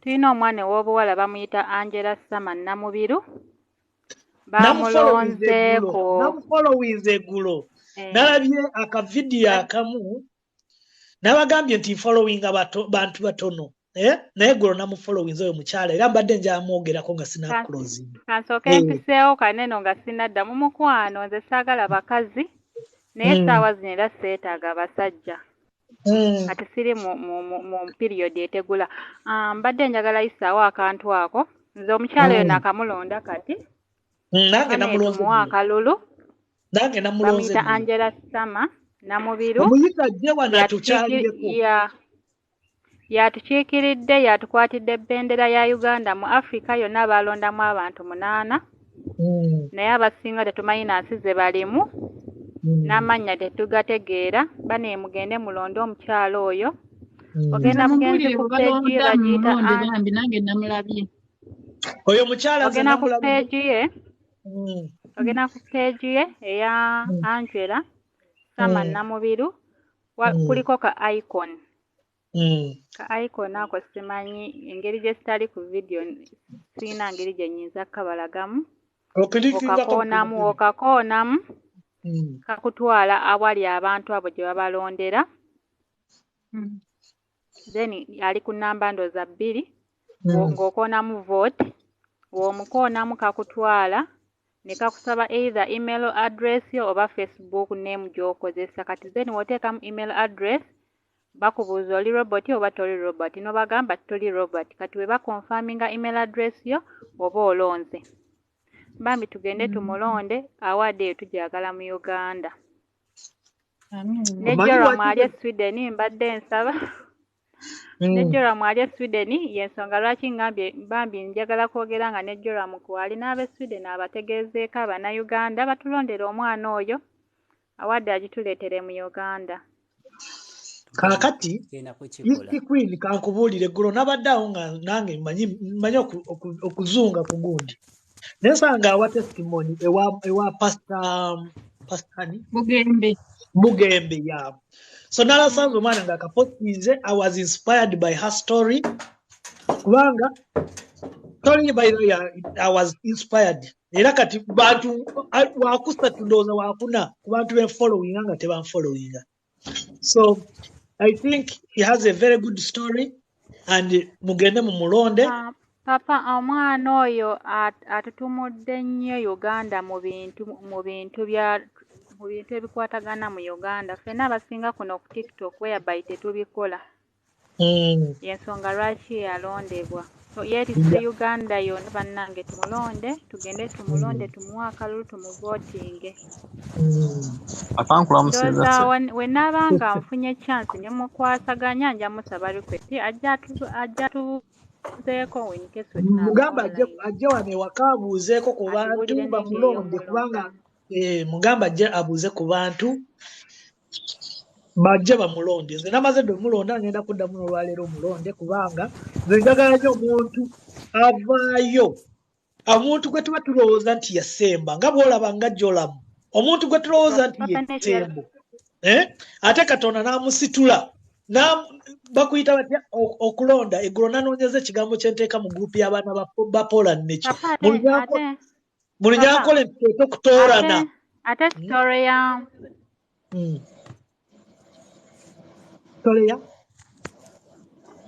papa ate story ya Joram ekwataganira ddala ne ya Angela kubanga we yali awa testimony wa Pastor Bugembe ndooza mwenna mwakiwulira bambi yankwatako abalaba akavidiyo story ya Joram kyekimu neyange olwokuba nti eyange nze ate nze nalemerako nze neneesasulira tewali njawulo kabira kyayogera nange lwaba nti nze enjawulo enjawulo eri nti nze nalemerako nemanya nti okusoma education is the key nenkuba ku bizimbe nenesasulira. That is the difference. Naye enjawulo nange nsoma wano student abaana abakimanyi bakimanyi nsoma kati era natera n'okutikkirwa mu busawo nsoma kitegeera kati nsoma akadde konna natera okutikkirwa mu busawo era nsoma bwenkola nakimanya sirina maama sirina taata nze maama nze taata okitegeera omukazi aŋŋambye nti oyo ataasoma ngaayo yabyogera okitegeera era nsomera ddala kati oluswidi ndwogera oluzungu tongeya because kitambula na interpreter wemba nakyendaga oba kyo kitegeera so teganayagala nkimenyewo naye okumanya nga abantu nga baliko basitaani nga tebakkiriza omukazi bwe yakiwulira nti ndi Bulaaya omanyi statement gye yayogera yagamba tekisoboka naye omanyi kyetugenda okukola Joramu ngenda kuyita special story ye yesobola okuinspiringa millions of people okay so nja kukola program nawe nja kujja mu inbox lwakuba sometimes when nzija mu inbox mujjano ne mutugamba ebintu ate bwe nzija mu inbox yo notampa budde nja bukuwa kindly jangu tugenda kolayo sijja gamba nti yafa n'ekitundu gy'abeera nsobola kikubuulira n'abantu abamu ab'ekyo kitundu bayinza kugamba tumumanyi because bato yali y'amaanyi before nga njawukana naye olutalo lwali lw'amaanyi kubanga ekyamazima kiri nti mu kugenda bantwala amaka g'oyo omukyala nga ndi mwana muto eno story empanvu nnyo because byalimu n'okwagala okweganza ate nfuuka omwami biwanvu kyetaaga ne mu mpaka kati omanyi kyetugenda okukola Joramu omanyi kyetugenda okukola leka kututematemerako kubanga ojja kukola bwotyo ogenda okujja ng'emboozi ate omaze njagala enemboozi gitereke tujje nga tuli fresh olwaleero obwongo bumaze okukoowa wiikendi abamu tulowooza fridge zaffe kuziggulawo tubeeko bye tunywa abamu tulowooza kutambulamuko so kakyenkusaba nja kujja mu inbox yo enemboozi egenda kuinspiringa millions of people out there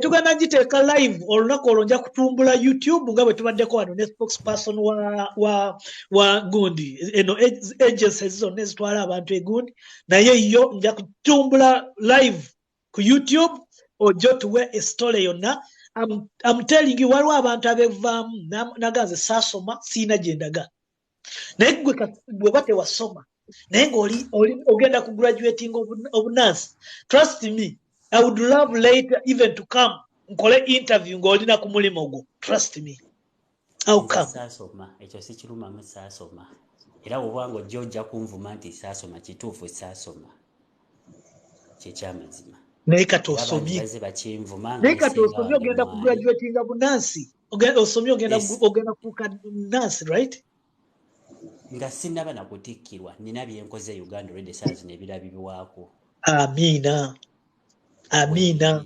ate abantu nga ffe bwe baali bamanyi twagira twakona tuba abantu bazibu Katonda alina engeri gyatuteekamu gundi oba mafuta oba ateekako amafuta abantu mmwe era leka mbabuulire kano nako kankayiseewo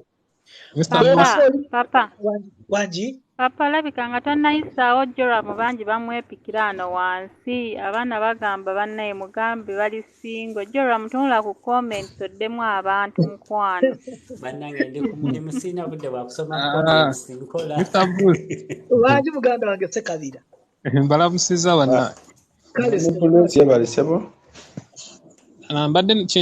mbadde nina kyenjagala obuuzaako ku story ya Joramu ojja kugibuuza olwo olunaku papa kyetugenda okukola Joramu tuli bantu batono wano tujja kuorganizinga olunaku okay muganda wange Ssekabira neggulo nakulabye wano wazze n'oyogera nje kwogera ne Ssekabira next week tuorganizinga olunaku nga tali gundi ajja tuwe emboozi ye tuleke kugira kubanga kati emboozi naye ajja kutuula wansi agisengeke bulungi nga bwe yali ne bira byonna byogere emboozi eno giraba si yakupanga kubanga nagyogerako ne ku mikutu gya Kakalamu yankolako interview Kakalamu ansaba mumumanyi simumanyi akola ku radio Simba bagiyita emboozi y'omukafunda yankolako ko interview era kwera kwanje ebisinga kale tetwabimalaayo ebisinga obungi Kabyona byona byona bimalirayo wano kukwikiriza Bruce Chris bulomu ajja kubiwulira bulomu ajja bitegeera andi bigenda kukyusa obulamu bw'abantu abamu waliwo abazadde bano nga omuzadde omusajja akuleetera omwana we amuzadde bwera omwana omusanze mu nju omwana oyo n'omuyisa bubi obwana obwo bwe bufuuka ensonga kubanga tosobola nakikkiriza omukyala bwe yamanya nti ntuuse Bulaaya n'essaawa ya leero takkiriza nti ndi Bulaaya bwe yalabanga ebifaananyi abirabye ebiraga nti ndi Bulaaya statement era yafulumya ey'okubiri mu basiyazi be bantutte Bulaaya kirimu ekiti muganda wange emboozi eyo ojja gimenyamenya gireke ojja kutuuka nga biri twabiwulira dda saawa zino tukooye emboozi eyo ojja kugindeeta ekirungi nkufolowinze nja kujja mu inbox yo ompe enamba yo twogere tuschedulinga olunaku ndwogere wano bagambe omuntu bwati ne bwati tujja beera naye ojje otuwe emboozi eyo ejja kukyusa obulamu bw'abantu bangi nze nkubuulidde I'm like you naye zijja kwewako mbadde ngamba bwentyo abantu wanje mbw'ogaba akanamba abaana bali wano bawoza bannanga akanamba awo ogaba akanamba mukwana abaana baagala okujja Sweden just okulabako obulabi bakomewo banaabeko badde abaana bawe kanamba bajje banaabeko Sweden bakomewo kiri bwe kiti before nali ngaba ennamba yange because nalina abantu be nali nyamba okujja e Bulaaya nga ngezaako okubayamba bayite mu ngeri emu gye nayitamu bane makuba amalala naye ate abasinga bajjanga abazze nga bazze kubayamba kutuuka eno Bulaaya ate ogenda okulaba ng'akuzza mu bya mukwano biki akulaba atwala mu luguudo olala nnyo kati so n'enzigalawo eyo gundi Mwami Bruce jebaleko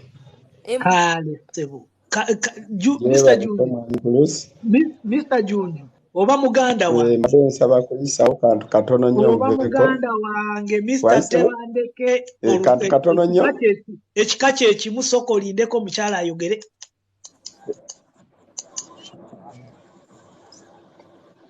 Mr. Junju wali ogambye okumpa enamba kwenteeka ssente zize wangamba $200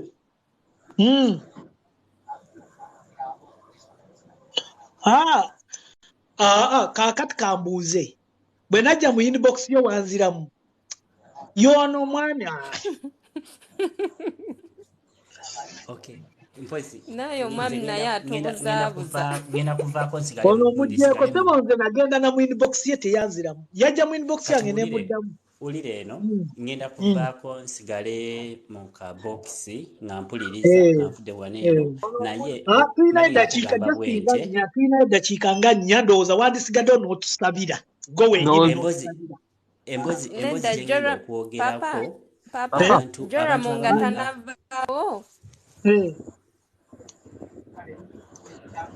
papa nange story like ekibuuzo kye mbalina okubuuza kibadde kitambulira nnyo ku story ya Joramu kati kaninde story ya Joramu agituwedde njoke nkubuuze kuba newe nkikubuuza kati kijja kuba tekiyamba kirungi kati ajja kutuwa story yange kino kano kankabagambe story yange ya happeningibwa enaalya abantu abamanyi Naalya estate ya happeningibwa enaalya estate era wemba njogera abantu b'omu Naalya bayinza okuba nga bantegeera bulungi abali ku TikTok bajja gamba nti gayi tumumanyi yali abeera wano ew'omukyala bwati ne bwati kale gwe sijja kuyisa mannya ge nga ye nedda kiriba kiti Joramu olwedde nkutadde wano Joramu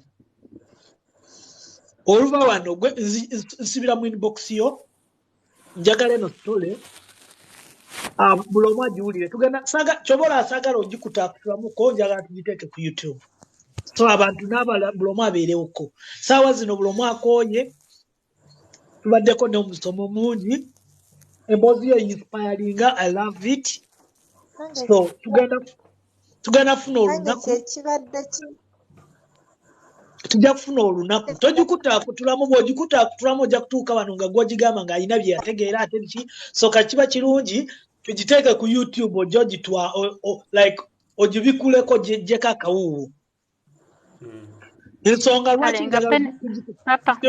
wangi nga Penelope tannatusabira Penelope yagenda kusaba olwaleero Leero yalina otusabira. Class bonetandi. Mbadde njagalayo omwami. Abaami bwe musaba. Kale Jola mwajja tusabira. Nze mbadde nze njagala kuvaako papa naye. Mbadde nze njagala kuvaako naye mbadde nkubiriza bambi buli muntu tuliko abantu 83 essaawa zino bambi tugende tulonde omukyalo oyo bamuyita Angela Sama Namubiru awade yetu girete Uganda. One love we preach. One love we preach. Let's go and do it. Yes, we can do it. We always do it. We can do it. Kale. Mwanyi mkwano Diana. Nkonaako ku inbox yange. Papa nze ne wonzijjako. Papa jebaleko. Kale nyabo. Nawe jebaleko Sheila, Madam Sheila. Papa jebaleko. Kale Madam Sheila nawe jebaleko. Mwebale tuweereza we bukyaza musajja wange ajja n'atubuulira. Sheila bambi nsonyiwa sokolindeko. Naye lwakuba nze nzituuze kyobedda nnyina gyendi. Naye ng'ababuuzisa ebibuuzo mwebale kubuuza abakuumye ku mpisa mwebale kuuma ku mpisa.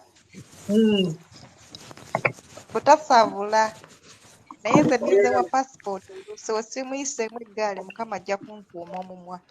Ekyo kindeese Jola mwogamba oti abaana luli nga bakuyisamu. Sheila, kyokumpeko 1 minute bambi. Jola, story ya Jola tufuno irete ku makya nga tukyali fresh. Era nja gimuleeta ku makya nga tukyali fresh. Nja kwogera naye era nja bagamba ddi. Oba nja kupostinga ku status yange mbagambe on this date we are bringing him. Okay. Kyayo kyane kati wanagireeta wano tetujja bitegeera. Kale, sawa zino tukooyemuko. Sikola live this weekend. Nkoma Friday era ngenda nange mba njagala kutakala muko. But chairman ajja kuba wano so bwagamba tukole ya live tujja kukola temuna. Naye normally nze sikola live on weekends. Mr. Bruce, which country are you in? I live in Belgium, sir. Banange, mupeka 1 minute, just 1 minute. Bana teka kaka video tukulabeko webale nnyo, madam webale nnyo. Okutukiriza account yo neyitirwamu omuntu omukulu bwatyo. Tweyanzige. Omukama akudize. Amina.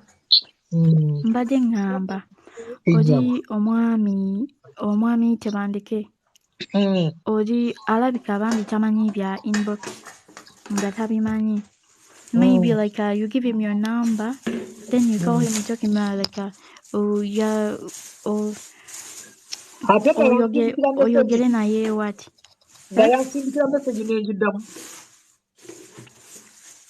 Anti kati alaika tabijjukira. Mumukale muna following mujimumpeere kubanze. Okay, tugende maaso. Bangamba tubamusanga ku live endala era ng'abuuza kyekimu ekintu kyekimu. Nanti tetulina amagye. Bamusanga ku live endala nga kyenyini kyenayogera wano nga kyali mu kubuuza eri. Kati abantu be bati abamu sibategeera. Kati kyobola bamugjeeko. Galuli nayo nono ebiseera byange nemubuulirira naye.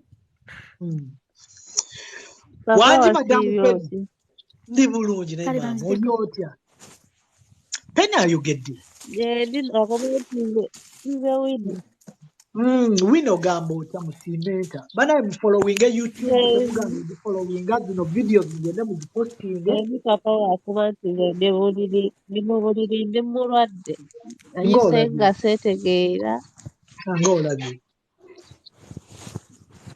Ng'olabye nnyama. Mbadde nja kulunda wabeeka nnyonyola engeri gye balondamu nange ndonde Angela bambi. Bambi mugende mu mulondo oyo. Wabeeka nnyonyola engeri gye balondamu. Kaakati engeri gy'olondamu olonda otya? Ogenda ku page ye bamuyita Angela Sama Namubiru. Bw'otuukawo ogenda clickinga ku profile yo like for example mujano ja kusanga ke ya DV Rotary kate iye oklikingako mara oklikingako ne kutwala ku page eyo page I think waliwo akantu oratinga okatambuza vote notambuza obululugo bw'osuubira oba 6 oba 10 oba 25 then okatambuza then no clicking somewhere ne bakuleetera oba oli robot oba toli robot no clicking siri robot I think no osoko ba noteekamu email nabikozeeko ebwo oteekamu email then bakubuuza email o Facebook noteekamu email oba amanya ga Facebook then no clicking aka akantu olumaliriza akalulu oba okavotinze bambi mugenda mu voting nze njaganya abantu abebirivingira mu buno ndoza yagala kujja kulagirira bulungi akyaliwo njaganya abantu abavudde wansi ne balwana ne balaising erinnya nze sinza omuntu abeera nenga katono nze nina just followers gumu kitundu yalina 5,000,000 sijja mwogerako why not she's a Ugandan why not waliwo omuwala ali ku TikTok kuno bamuyita muwala wa Ndawula yakoze ka vidiyo ng'abalagirira engeri gy'okuvootingamu Angela Sama Namubiru kati buli abuuza engeri kubanze kati sisobola balagira naye nga bw'okoona ku linnya lya Angela waliwo ka icon akakutwalayo gy'ovootingira naye bw'oba oyagala okumanya step by step engeri gye bavootingamu noonya omuwala gwe bayita muwala wa Ndawula ali ku TikTok kuno yakoze ka vidiyo ng'akulagira step by step engeri gye balondamu paka wooteekayo vootiyo muwala wa Ndawula yakoze ka vidiyo kalagirira buli kimu so mugenda mu muwa obululu bambi ayitewo eyo gundi tugireete kubanga engule ennene nnyo kati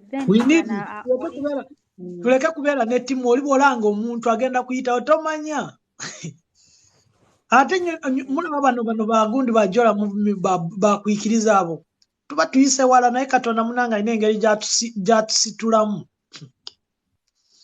waliwo wano agambye mbu even on her page everything is there then yes ne ku page ye kwennyini waliwo ka icon k'oklikingako ne kakutwalako waliwo n'omulala gwe nalabye yatadde yennyini nga yexplaininga vidiyo eyo bwe mugenda ku page ye kwennyini waayo omukyala nga yexplaininga how to vote naze namuvotinze era ngenda kuddamu muvotinga nenkyanja muvotinga naluli nga muvotinga until ng'awinize eyengule osobola okukozesa email address n'okozesaako ne ku Facebook mulimu abalina email address ng'amanya gemukozesa ku Facebook malala gonna gasobola okulonda oba olina email address nga 4 5 zonna email zisobola okulonda yeeyita Angela Sama Namubiru.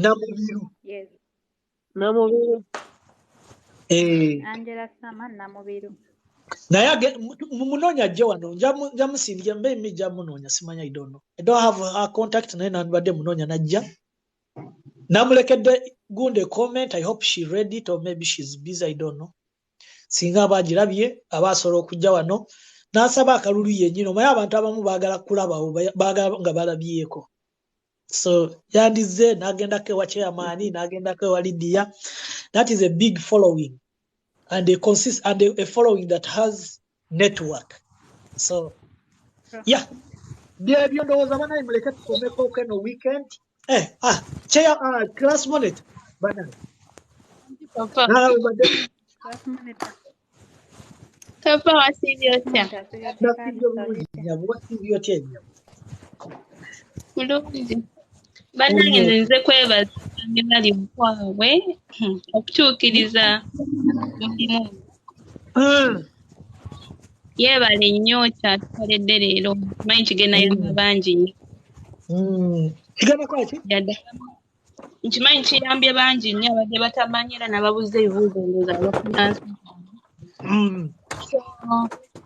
nteesi nga waliwo abali tatabaddeeko kati nga ffe abamu era tubadde off and on n'emirimu naye era mugende ku YouTube yaffe muyina mujja bisangako gyebiri live banze nze kwebaza era na kutumirako Sky yansabye mutumire Sky ya Kale mwebale kuweereza by the way mulonde Angela era nga yebagambye Angela bambi mulonde yengule tujagala mu Uganda. Ne David aina a polite profile, a humble background. Wow. Yeah. David na buli omu banange Letiba, thank you so much okwa mwami wali okwabwe gondi. Thank you so much. Kino kigenda tuyamba nnyo fenna wamu. So mutu following ku YouTube ku Chiriza Bruce Zestu naye Jerry TikTok tubagala nnyo mwena. Thank you so much.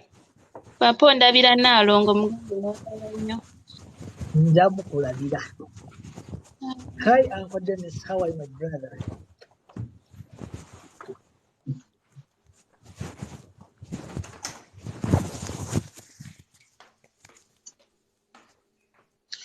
Wanji Mr. Mukasa. Baramusizaako ssebo w'ekitiibwa taata. Essebo. Ekitiibwa nkikuwa mu bojjobo. Amiina.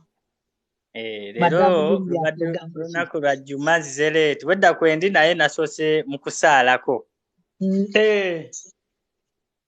Mbadde nsinza ku mutonzi oyo atuwa omukka gwe tussa. Okimanyi? Kubanga kya bbeeyi nnyo era atakimanyi. Kubanga bangi babawanise emigulu, bangi tebassa, bangi tebasobola kuteeka kyakulya mu kamwa. Ate nga bagagga nnyo esente nga bazirina naye nga bazirabako nga tezikyabayamba. Naye ffe baani abakyasse essaawa zino atusobola okufulumya ekigambo. Okimanyi? Ekitiibwa n'ettendo tulina okukimuddiza. Weebale kuweereza Mr. Bruce. Kale ssebo. Naawe weebale kunjagala. Oba eggulo nakweyanziza, thank you so much.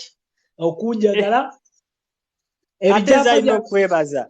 Ebijampa byange biyingirawo koosa nkya. Ate leero oluvaku mulimu kubanga nnyuka ssaawa 11. Ngenda genda wali ku kyuma ky'omuzungu kwa nsale message etuuke wa chairman. Tokimanyi? Amiina.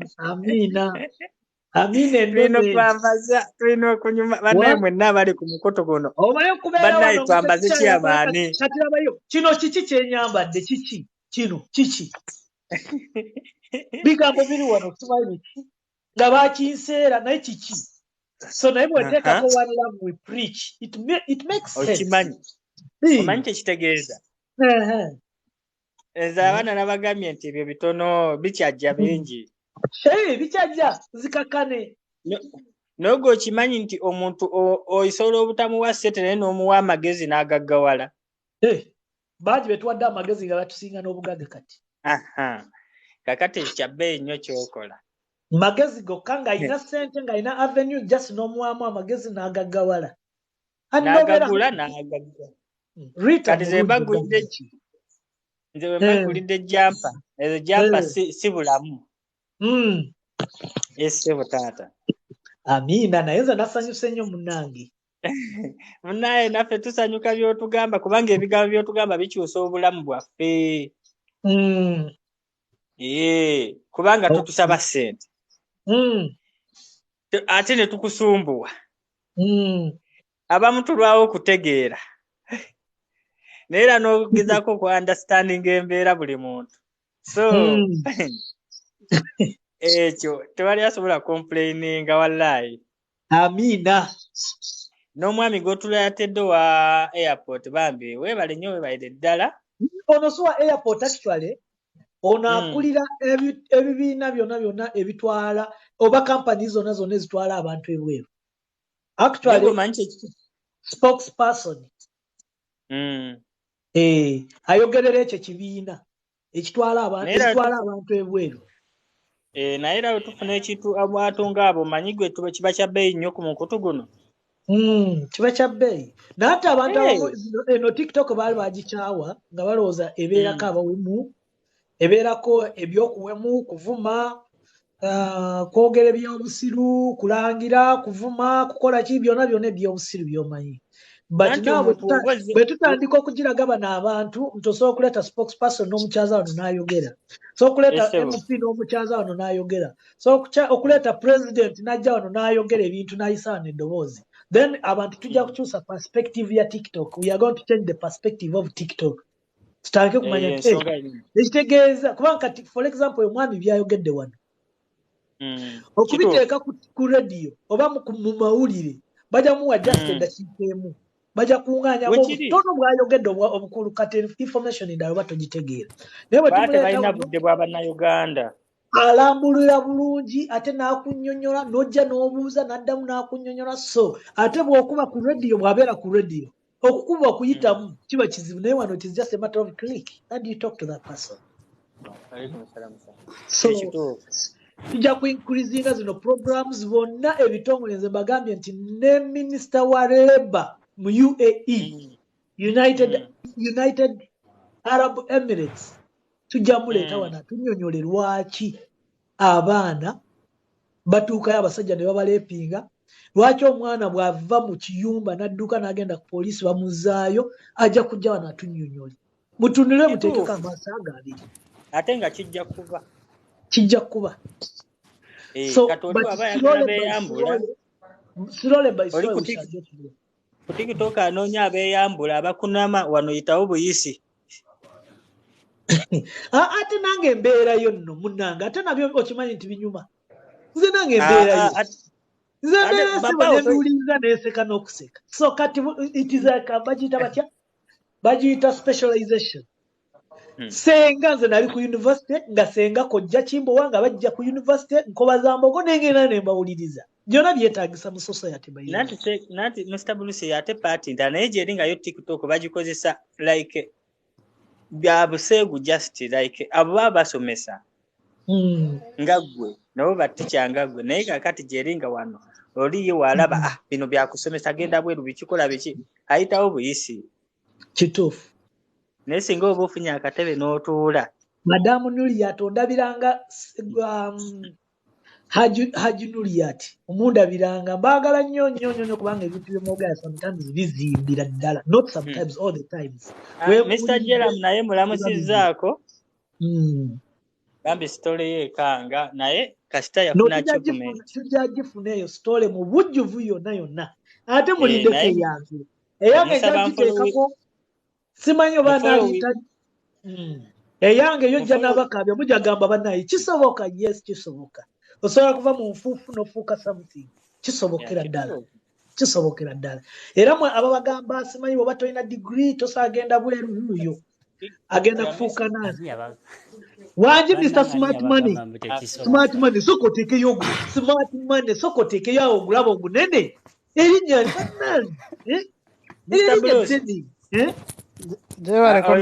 Mr. Jera mwamufollowingeko namufollowinze followinze ngena mufollowinga back abamikwano followinga back mwenna sosodde Smart Money jayo ogulaba ogunene gujje nga guzanya bwe guti tumanye nti Smart Money ogulaba ogujja totya ogamba ki ate oli mwana na waawa kankuwulira oluganda nomanyi bwe tuba twogera oluganda luseerera muko nze ndi wa Ibanda Ibanda kichweka ki Ibanda Ishongoro oli ow'Ishongoro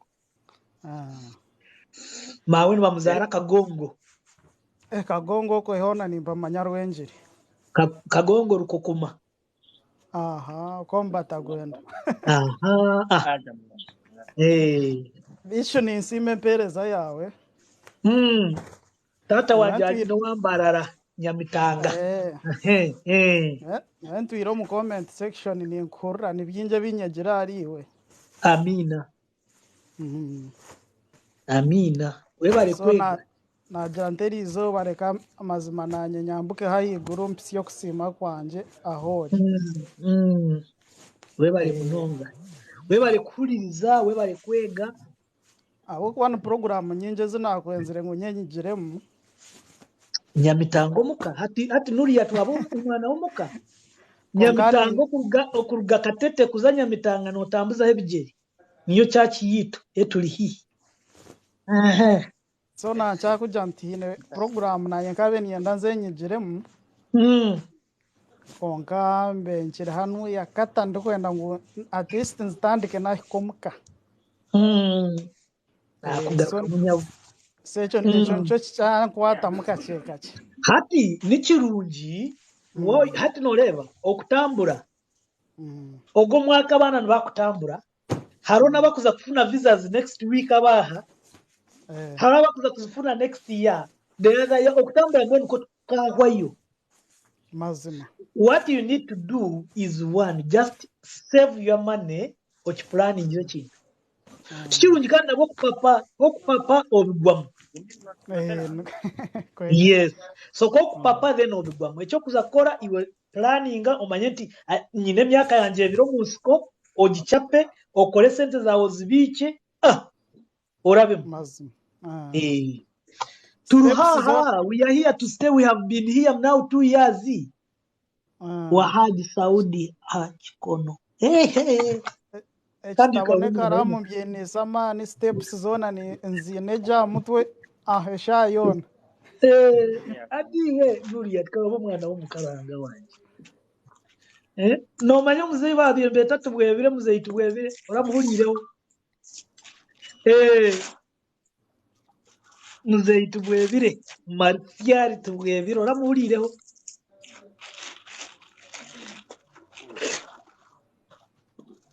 So Mr. Bruce wanje eka mbe ndiyo mu comment section yonjara actually ndoni closing nyina hikwenda kuza weekend nimba nyenda kutayamburaho no nyekunde nabwe tikirungi kwe kufixinga okebwa kugira ngo noba inako niwe engine so nyenda kutambureho zo somewhere ndiyo somewhere yanga nirona banywani banje ngotomereho akabisi that's why ekyo nkibanki refreshing mind mazima. Kale wangu kale ati leka tueleze Joram Mr. Bruce wanji kano kwasinza kale because tulina abaganda baffe bangi nga bo bamanyi tebasoma nga atya okitegera atya okufesinga reality okitegera temutya okufesinga reality oba temutya kufesinga nsi lwa nsonga kati nze waneno wendi because kati zino ensi zetulimu nga zino ziri mu Europe wojja waneno oba wasoma oba tewasoma olina okuddayo ku ssomero osoma olulimi okitegera era otandika ng'omwana wa baby kusomesa zi ABCD era osoma mu lulimi lwa wano okitegera kugamba nti yasoma n'atasoma mena mu level y'emu oba nfuna ndowooza then kati kamala okuzaawo wano eno bakama bange tebanzikiza kubeera ku ssimu nga nkola bategeera yeah then kakati waneno nzi wano we nali nsomera nga nakajja waneno nga nsoma olulimi wano waliwo abakazi abajja oba n'abasajja tugeze nga bavaaba n'abanyarwanda bakongo balundi nga tasobola na kukwata peni kuwandika just letter nga olaba omwana especially abawalabu nga naye waali naye bakusomesa ne bakuwa time emyaka 2 gigenda okuggweramu mu butuufu ng'osobola okuwandiika n'okusoma okitegera kati zino ensi teziri continue zitwala basoma nti ate muna nze saasoma biki because nze nange before nali nina fear ku bigambo byekugambyeko ebitini ebyajja bimpawalira mu matu ebyaŋŋambibwa ssenga wange okitegera ne bwe natuuka waneno nendaba neŋŋamba oh my god buli kimu kisoboka okitegera nze gwe tosobola nakukikkiriza nti nze ne bwe nali nzija e Bulaaya omuntu gwe najjirako yasasula buli airport we nayita ndeke kubula because nga sibitegeera okitegera embozi Joram kimanyi embozi nyingi embozi tujagiteetaaga nga buli omu ali soba abaana kati bagenze bategedde Bruce agenze so tugenda kuyimirira wanudde ogitandikire wano gwe noonya wogitandikira until ng'eweddeyo bannaffe wano bayige a lesson bategeere kiki what does it mean kubanga tulina abazadde ababonyabonya abaana naye obwana bwe mubonyabonya nga bababa mwe babulesi waka bwe bufuuka ensonga omusajja kubanga yange empanvu tujja gitemamu omusajja omukyala bw'oba omusanze n'omwana oyo mwana mulabye bulungi oyo oyinza okuwuliriza omwana abaana ababo ate omwana ono munange gwe wasuula n'ajja n'abanga yafuusa ensonga byonna bijja kuba a lesson kyemanyi biri related n'ebyo nange bwe bityo bwe biri so omwana w'omuka wangi n'olaaloota tinyina ensonga wasiiba otasi kansiibire gye yosiibira otasi nasiiba gye weebala omulumo n'agureeba nakugira ngu naaba ona ndoofu nyine kuza kushaba naaba ninyizaho kakye ndegaho konka weebale munonga mwebale kutugarizamu amaani bambe mwebale kutugarizamu amaani tubeegeraho ebintu bingi muri ekyokureeberaho mwebale munonga kandi nyowe ninkunda munonga omuntu arikugamba orurimi rwange konka nyowe tindi munyankore ndi omuganda konka maawe n'omunyankore akanzaarira okwe nakurira oku nambwe n'oruganda nirwo nayegere nyowe nka nimanya orunyankore rwonka ndi aho ndi omwana w'omurutaaho ndi mwijukuru w'omugyenzi Haji Saadi niho bakunziika ati omugenzi Haji Saadi oize omubu ari akafa kare oize obuuza omuzeeyi wawe betatu bwebire haza ninza kubabuuza naho ninza kubabuuza ninza kugaruka aha nkugambe oize obuuza omuzeeyi wawe beta Marcial tubwebire akabaho na LC5 wambara yona abantu balesere muzeeyi ogwo mu ntebe bebare munonga ibanya karoho nakuhuriza yagira ati ate ogwo omushaija nawe ari nkiito manya nawe n'owamahe nawe akagira ati ogwo omushaija nawe n'ow'omu kintu kiitu yangira ati ogume nooza enyuma y'abo bashaija oreke kuza omu rwanju rwa TikTok omugire ntanko wanje ni Jeno w'enyota 3 ishatu ebibiri ishatu abashaija kamuri abamaani biitu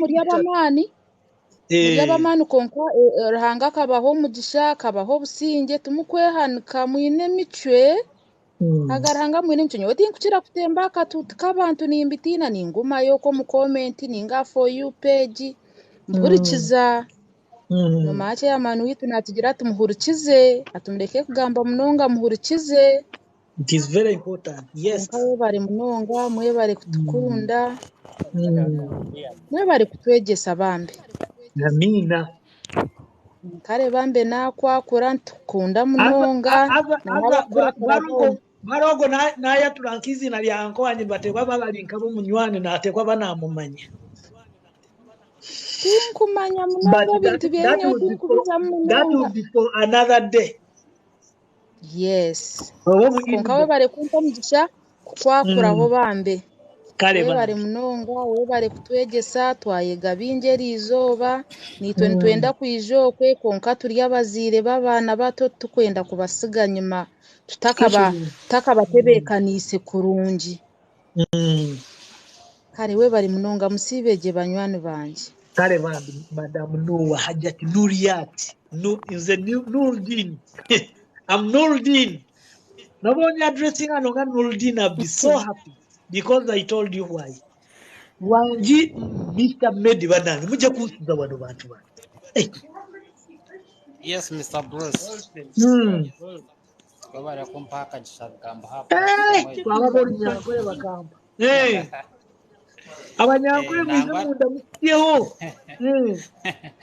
nangwa nanye ntatane nogo mwicara rugaho mucyara nanye tinkukira kuzahigura munonga ningira ko bandi yahanso ko mweni mbandi ya murumo gukora imirimo yanje sumwere nkariya then nkire headphones zo mutu gukora imirimo yanje anyway nyoniza kusima mwebare kuteka platforms zikwasa kwegesha abantu kandi zikabasa kubahugura no kubaho bwenje n'ebintu bingi bakuba batakumanya sometimes abo falling victims batakumanya which path to take nomanya ebintu ebingi bizwira internet we can find them but there are people abatakubaasa kukora ki abatakumanya kukozesa internet kurungi akubanza yaenda afuna information erugira omu muntu agikore kyonka everything biba biriyo kyonka at least now breaking it down you bring them to people so nikirungi munonga kureta emisomo nkeegi kandi n'ekindi kuregulatinga platforms zanyu zitabaho violence zitabaho like embeera mbi omuntu akafeeling uncomfortable so people wakamba manyango like TikTok n'okujuma you understand kyonka muhindurire kimwe perception yona kugira ngo TikTok nobaasa kwegeraho kandi oshangeho n'abantu bovunanyizibwa ofune connection and everything and then kuyaho ine kinanyenda kubuzaho kakye nyine boss wanje ayina omutabani al Belgium nashoma obushaho kyonka ni dentist so kumuburize nti nimbaza ntayishomera yanyira okushomeraho ni hariho nka course ya nursing yagira ati course ya nursing ka hotel ho atyonka hariho nankeji hariho institutions ezindi ezikubishomesa kyonka yangira kyonka atkora otakumanya rurimi ati bakuza kukwikiriza ati bakuinvitinga so nicyo nanyenda kwebuzaho n'amazima wotakumanya ururimi rwokwe ataho kuba abakwegesa bona nibegesa omuriki omu rurimi rwokwe yagira ati either French narishi sonjera ntapana ntatekineza kurinda Bruce at least manze mwebuzaho takubihira abo kugera or nursing is a lower level if I would say it is a lower level nursing and degree first degree what no kusomera omurudachi omuru French obo omuruki omuru German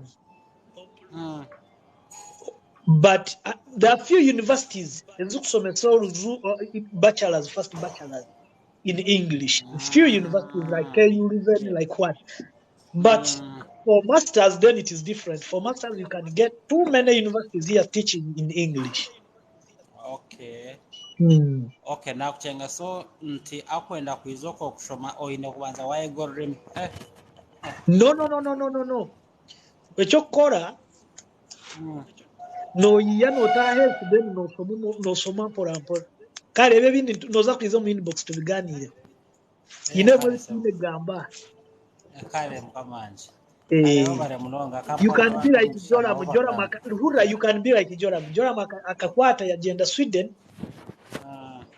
atarasomerwa na P2 even atari senior P7 graduate but now he's going to graduate in nursing that's what we are talking about na urajora munagamba nari yanyowoni imbera nari omukani nari yakale munu mukampara ntubero nari azawe yakamba mulinde ho next so hati story yeye next week niza kumuleta za kubaleta atweleze mbozi okay kare sebo comment yanso mu comment banangi mundeke tusabe banangi kampeyo dakika mu shaki 1 minute like this then tutibule Mr. Bruce wasivota sebo ndio shani aha shani wa nurarota ndio sebo shani we DJ Sima program ujize bangu runyaga kolerwa fika ate nakola kiwanna because runyaga kole nange ndudde gasirwogera olundu era biranzi nakulira Buganda so runyaga kole tango kudda mundu nange kenyine sirujjukira nani kubuuza mwerizoba nohaya tukyara za YouTube za YouTube anti niwona niza yona ya YouTube yona nkoko ya bigambe buze bamubuza buli kimwe kyona kiri ya YouTube bade ndi kusaba oyo mame Joram bamweta mukundane na spokesperson wa Uganda Association of External Recruitment Agents na nisaba Joram I'm following taine na following buli muntu na following ngena am following back kare sebo to yanza so kati waliwo nazatani waliwo asabye ne muleta ndowooza banaye katusabe nabyeyo omuntu gasabye anaze azze erinnya sirirabo anaze nzijukira ndeese omuntu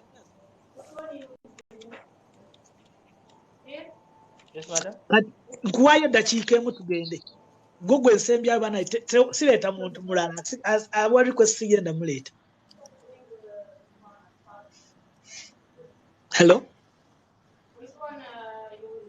Hello honey. Prosi ndowooza network emuzoganya. Hi my brother, how are you? So bantu bange nga Prosi ndowooza n'alinnyako enkya network ndowooza emuzoganya. Jola mutusabire ogenda closingako omukolo gw'olwaleero tusabire tuve wano. Okay, bano twewombeke tusabe buli omu waali. Ngenda kutandika na Luwarabu then nfundikire n'Oluganda. Amina. Bismillahirrahmanirrahim. Alhamdulillahi rabbil alamin. Arrahmanirrahim. Maliki yawmiddin. Iyyaka na'budu wa iyyaka nasta'in. Ihdina siratal mustaqim. Siratal ladzina an'amta 'alaihim ghairil maghdubi 'alaihim waladdallin. Amen. Ai Allah tukwebaza okutuba nga otukuumye okutuuka olwaleero nga tukyassa n'okuba nga osobodde okubaako ebirungi by'otukozesa mu nsi muno eno. Era tukusaba otufuule ba muwendo tuleke kubeera bivumo eri abantu, tubeere nga tuli bantu aboogerwako ebintu ebirungi. Ne ku lunaku luli oliba osazeewo okutujjulula mu nsi eno tube nga tugenda kuwandiikibwako ebintu ebirungi mu maaso go. Byonna tukusaba nga tulita mu linnya lya Mukama Katonda omusaasizi w'ekisa ekingi. Amina. Amina. Abantu bange mugende ku YouTube mufuneyo information, mufune companies, mutegeere company ki entuufu, mutegeere company enfu zonna link ngibateereddemu under the comment section oba mu description. Muteekamu erinnya olabe company ki nga tonakusasula sente zonna nga tonakukwata sente z'okuzisasula kampani sooka oteekemu olabe eno kampani ntuufu oba si ntuufu. Bantu bange mu kikola ekyo beegayiridde. So n'olw'ensonga eyo kato kange kako kaze kumbuuzaako. How are you? I'm fine. How are you? I'm good. Mama agamba ki yakomyewo? Ogamba Amina nayo saba. Esapuli eriwa. Lwaki sisaba? Sebo ndi musajja musaba. Sapuli eriwa. No. Leka nkulage. Soko lindeko. Naga. Ekyo ki? Njirabye. Ate mbadde ngenda kulopewa jjajja. Lindako. Kino kiki?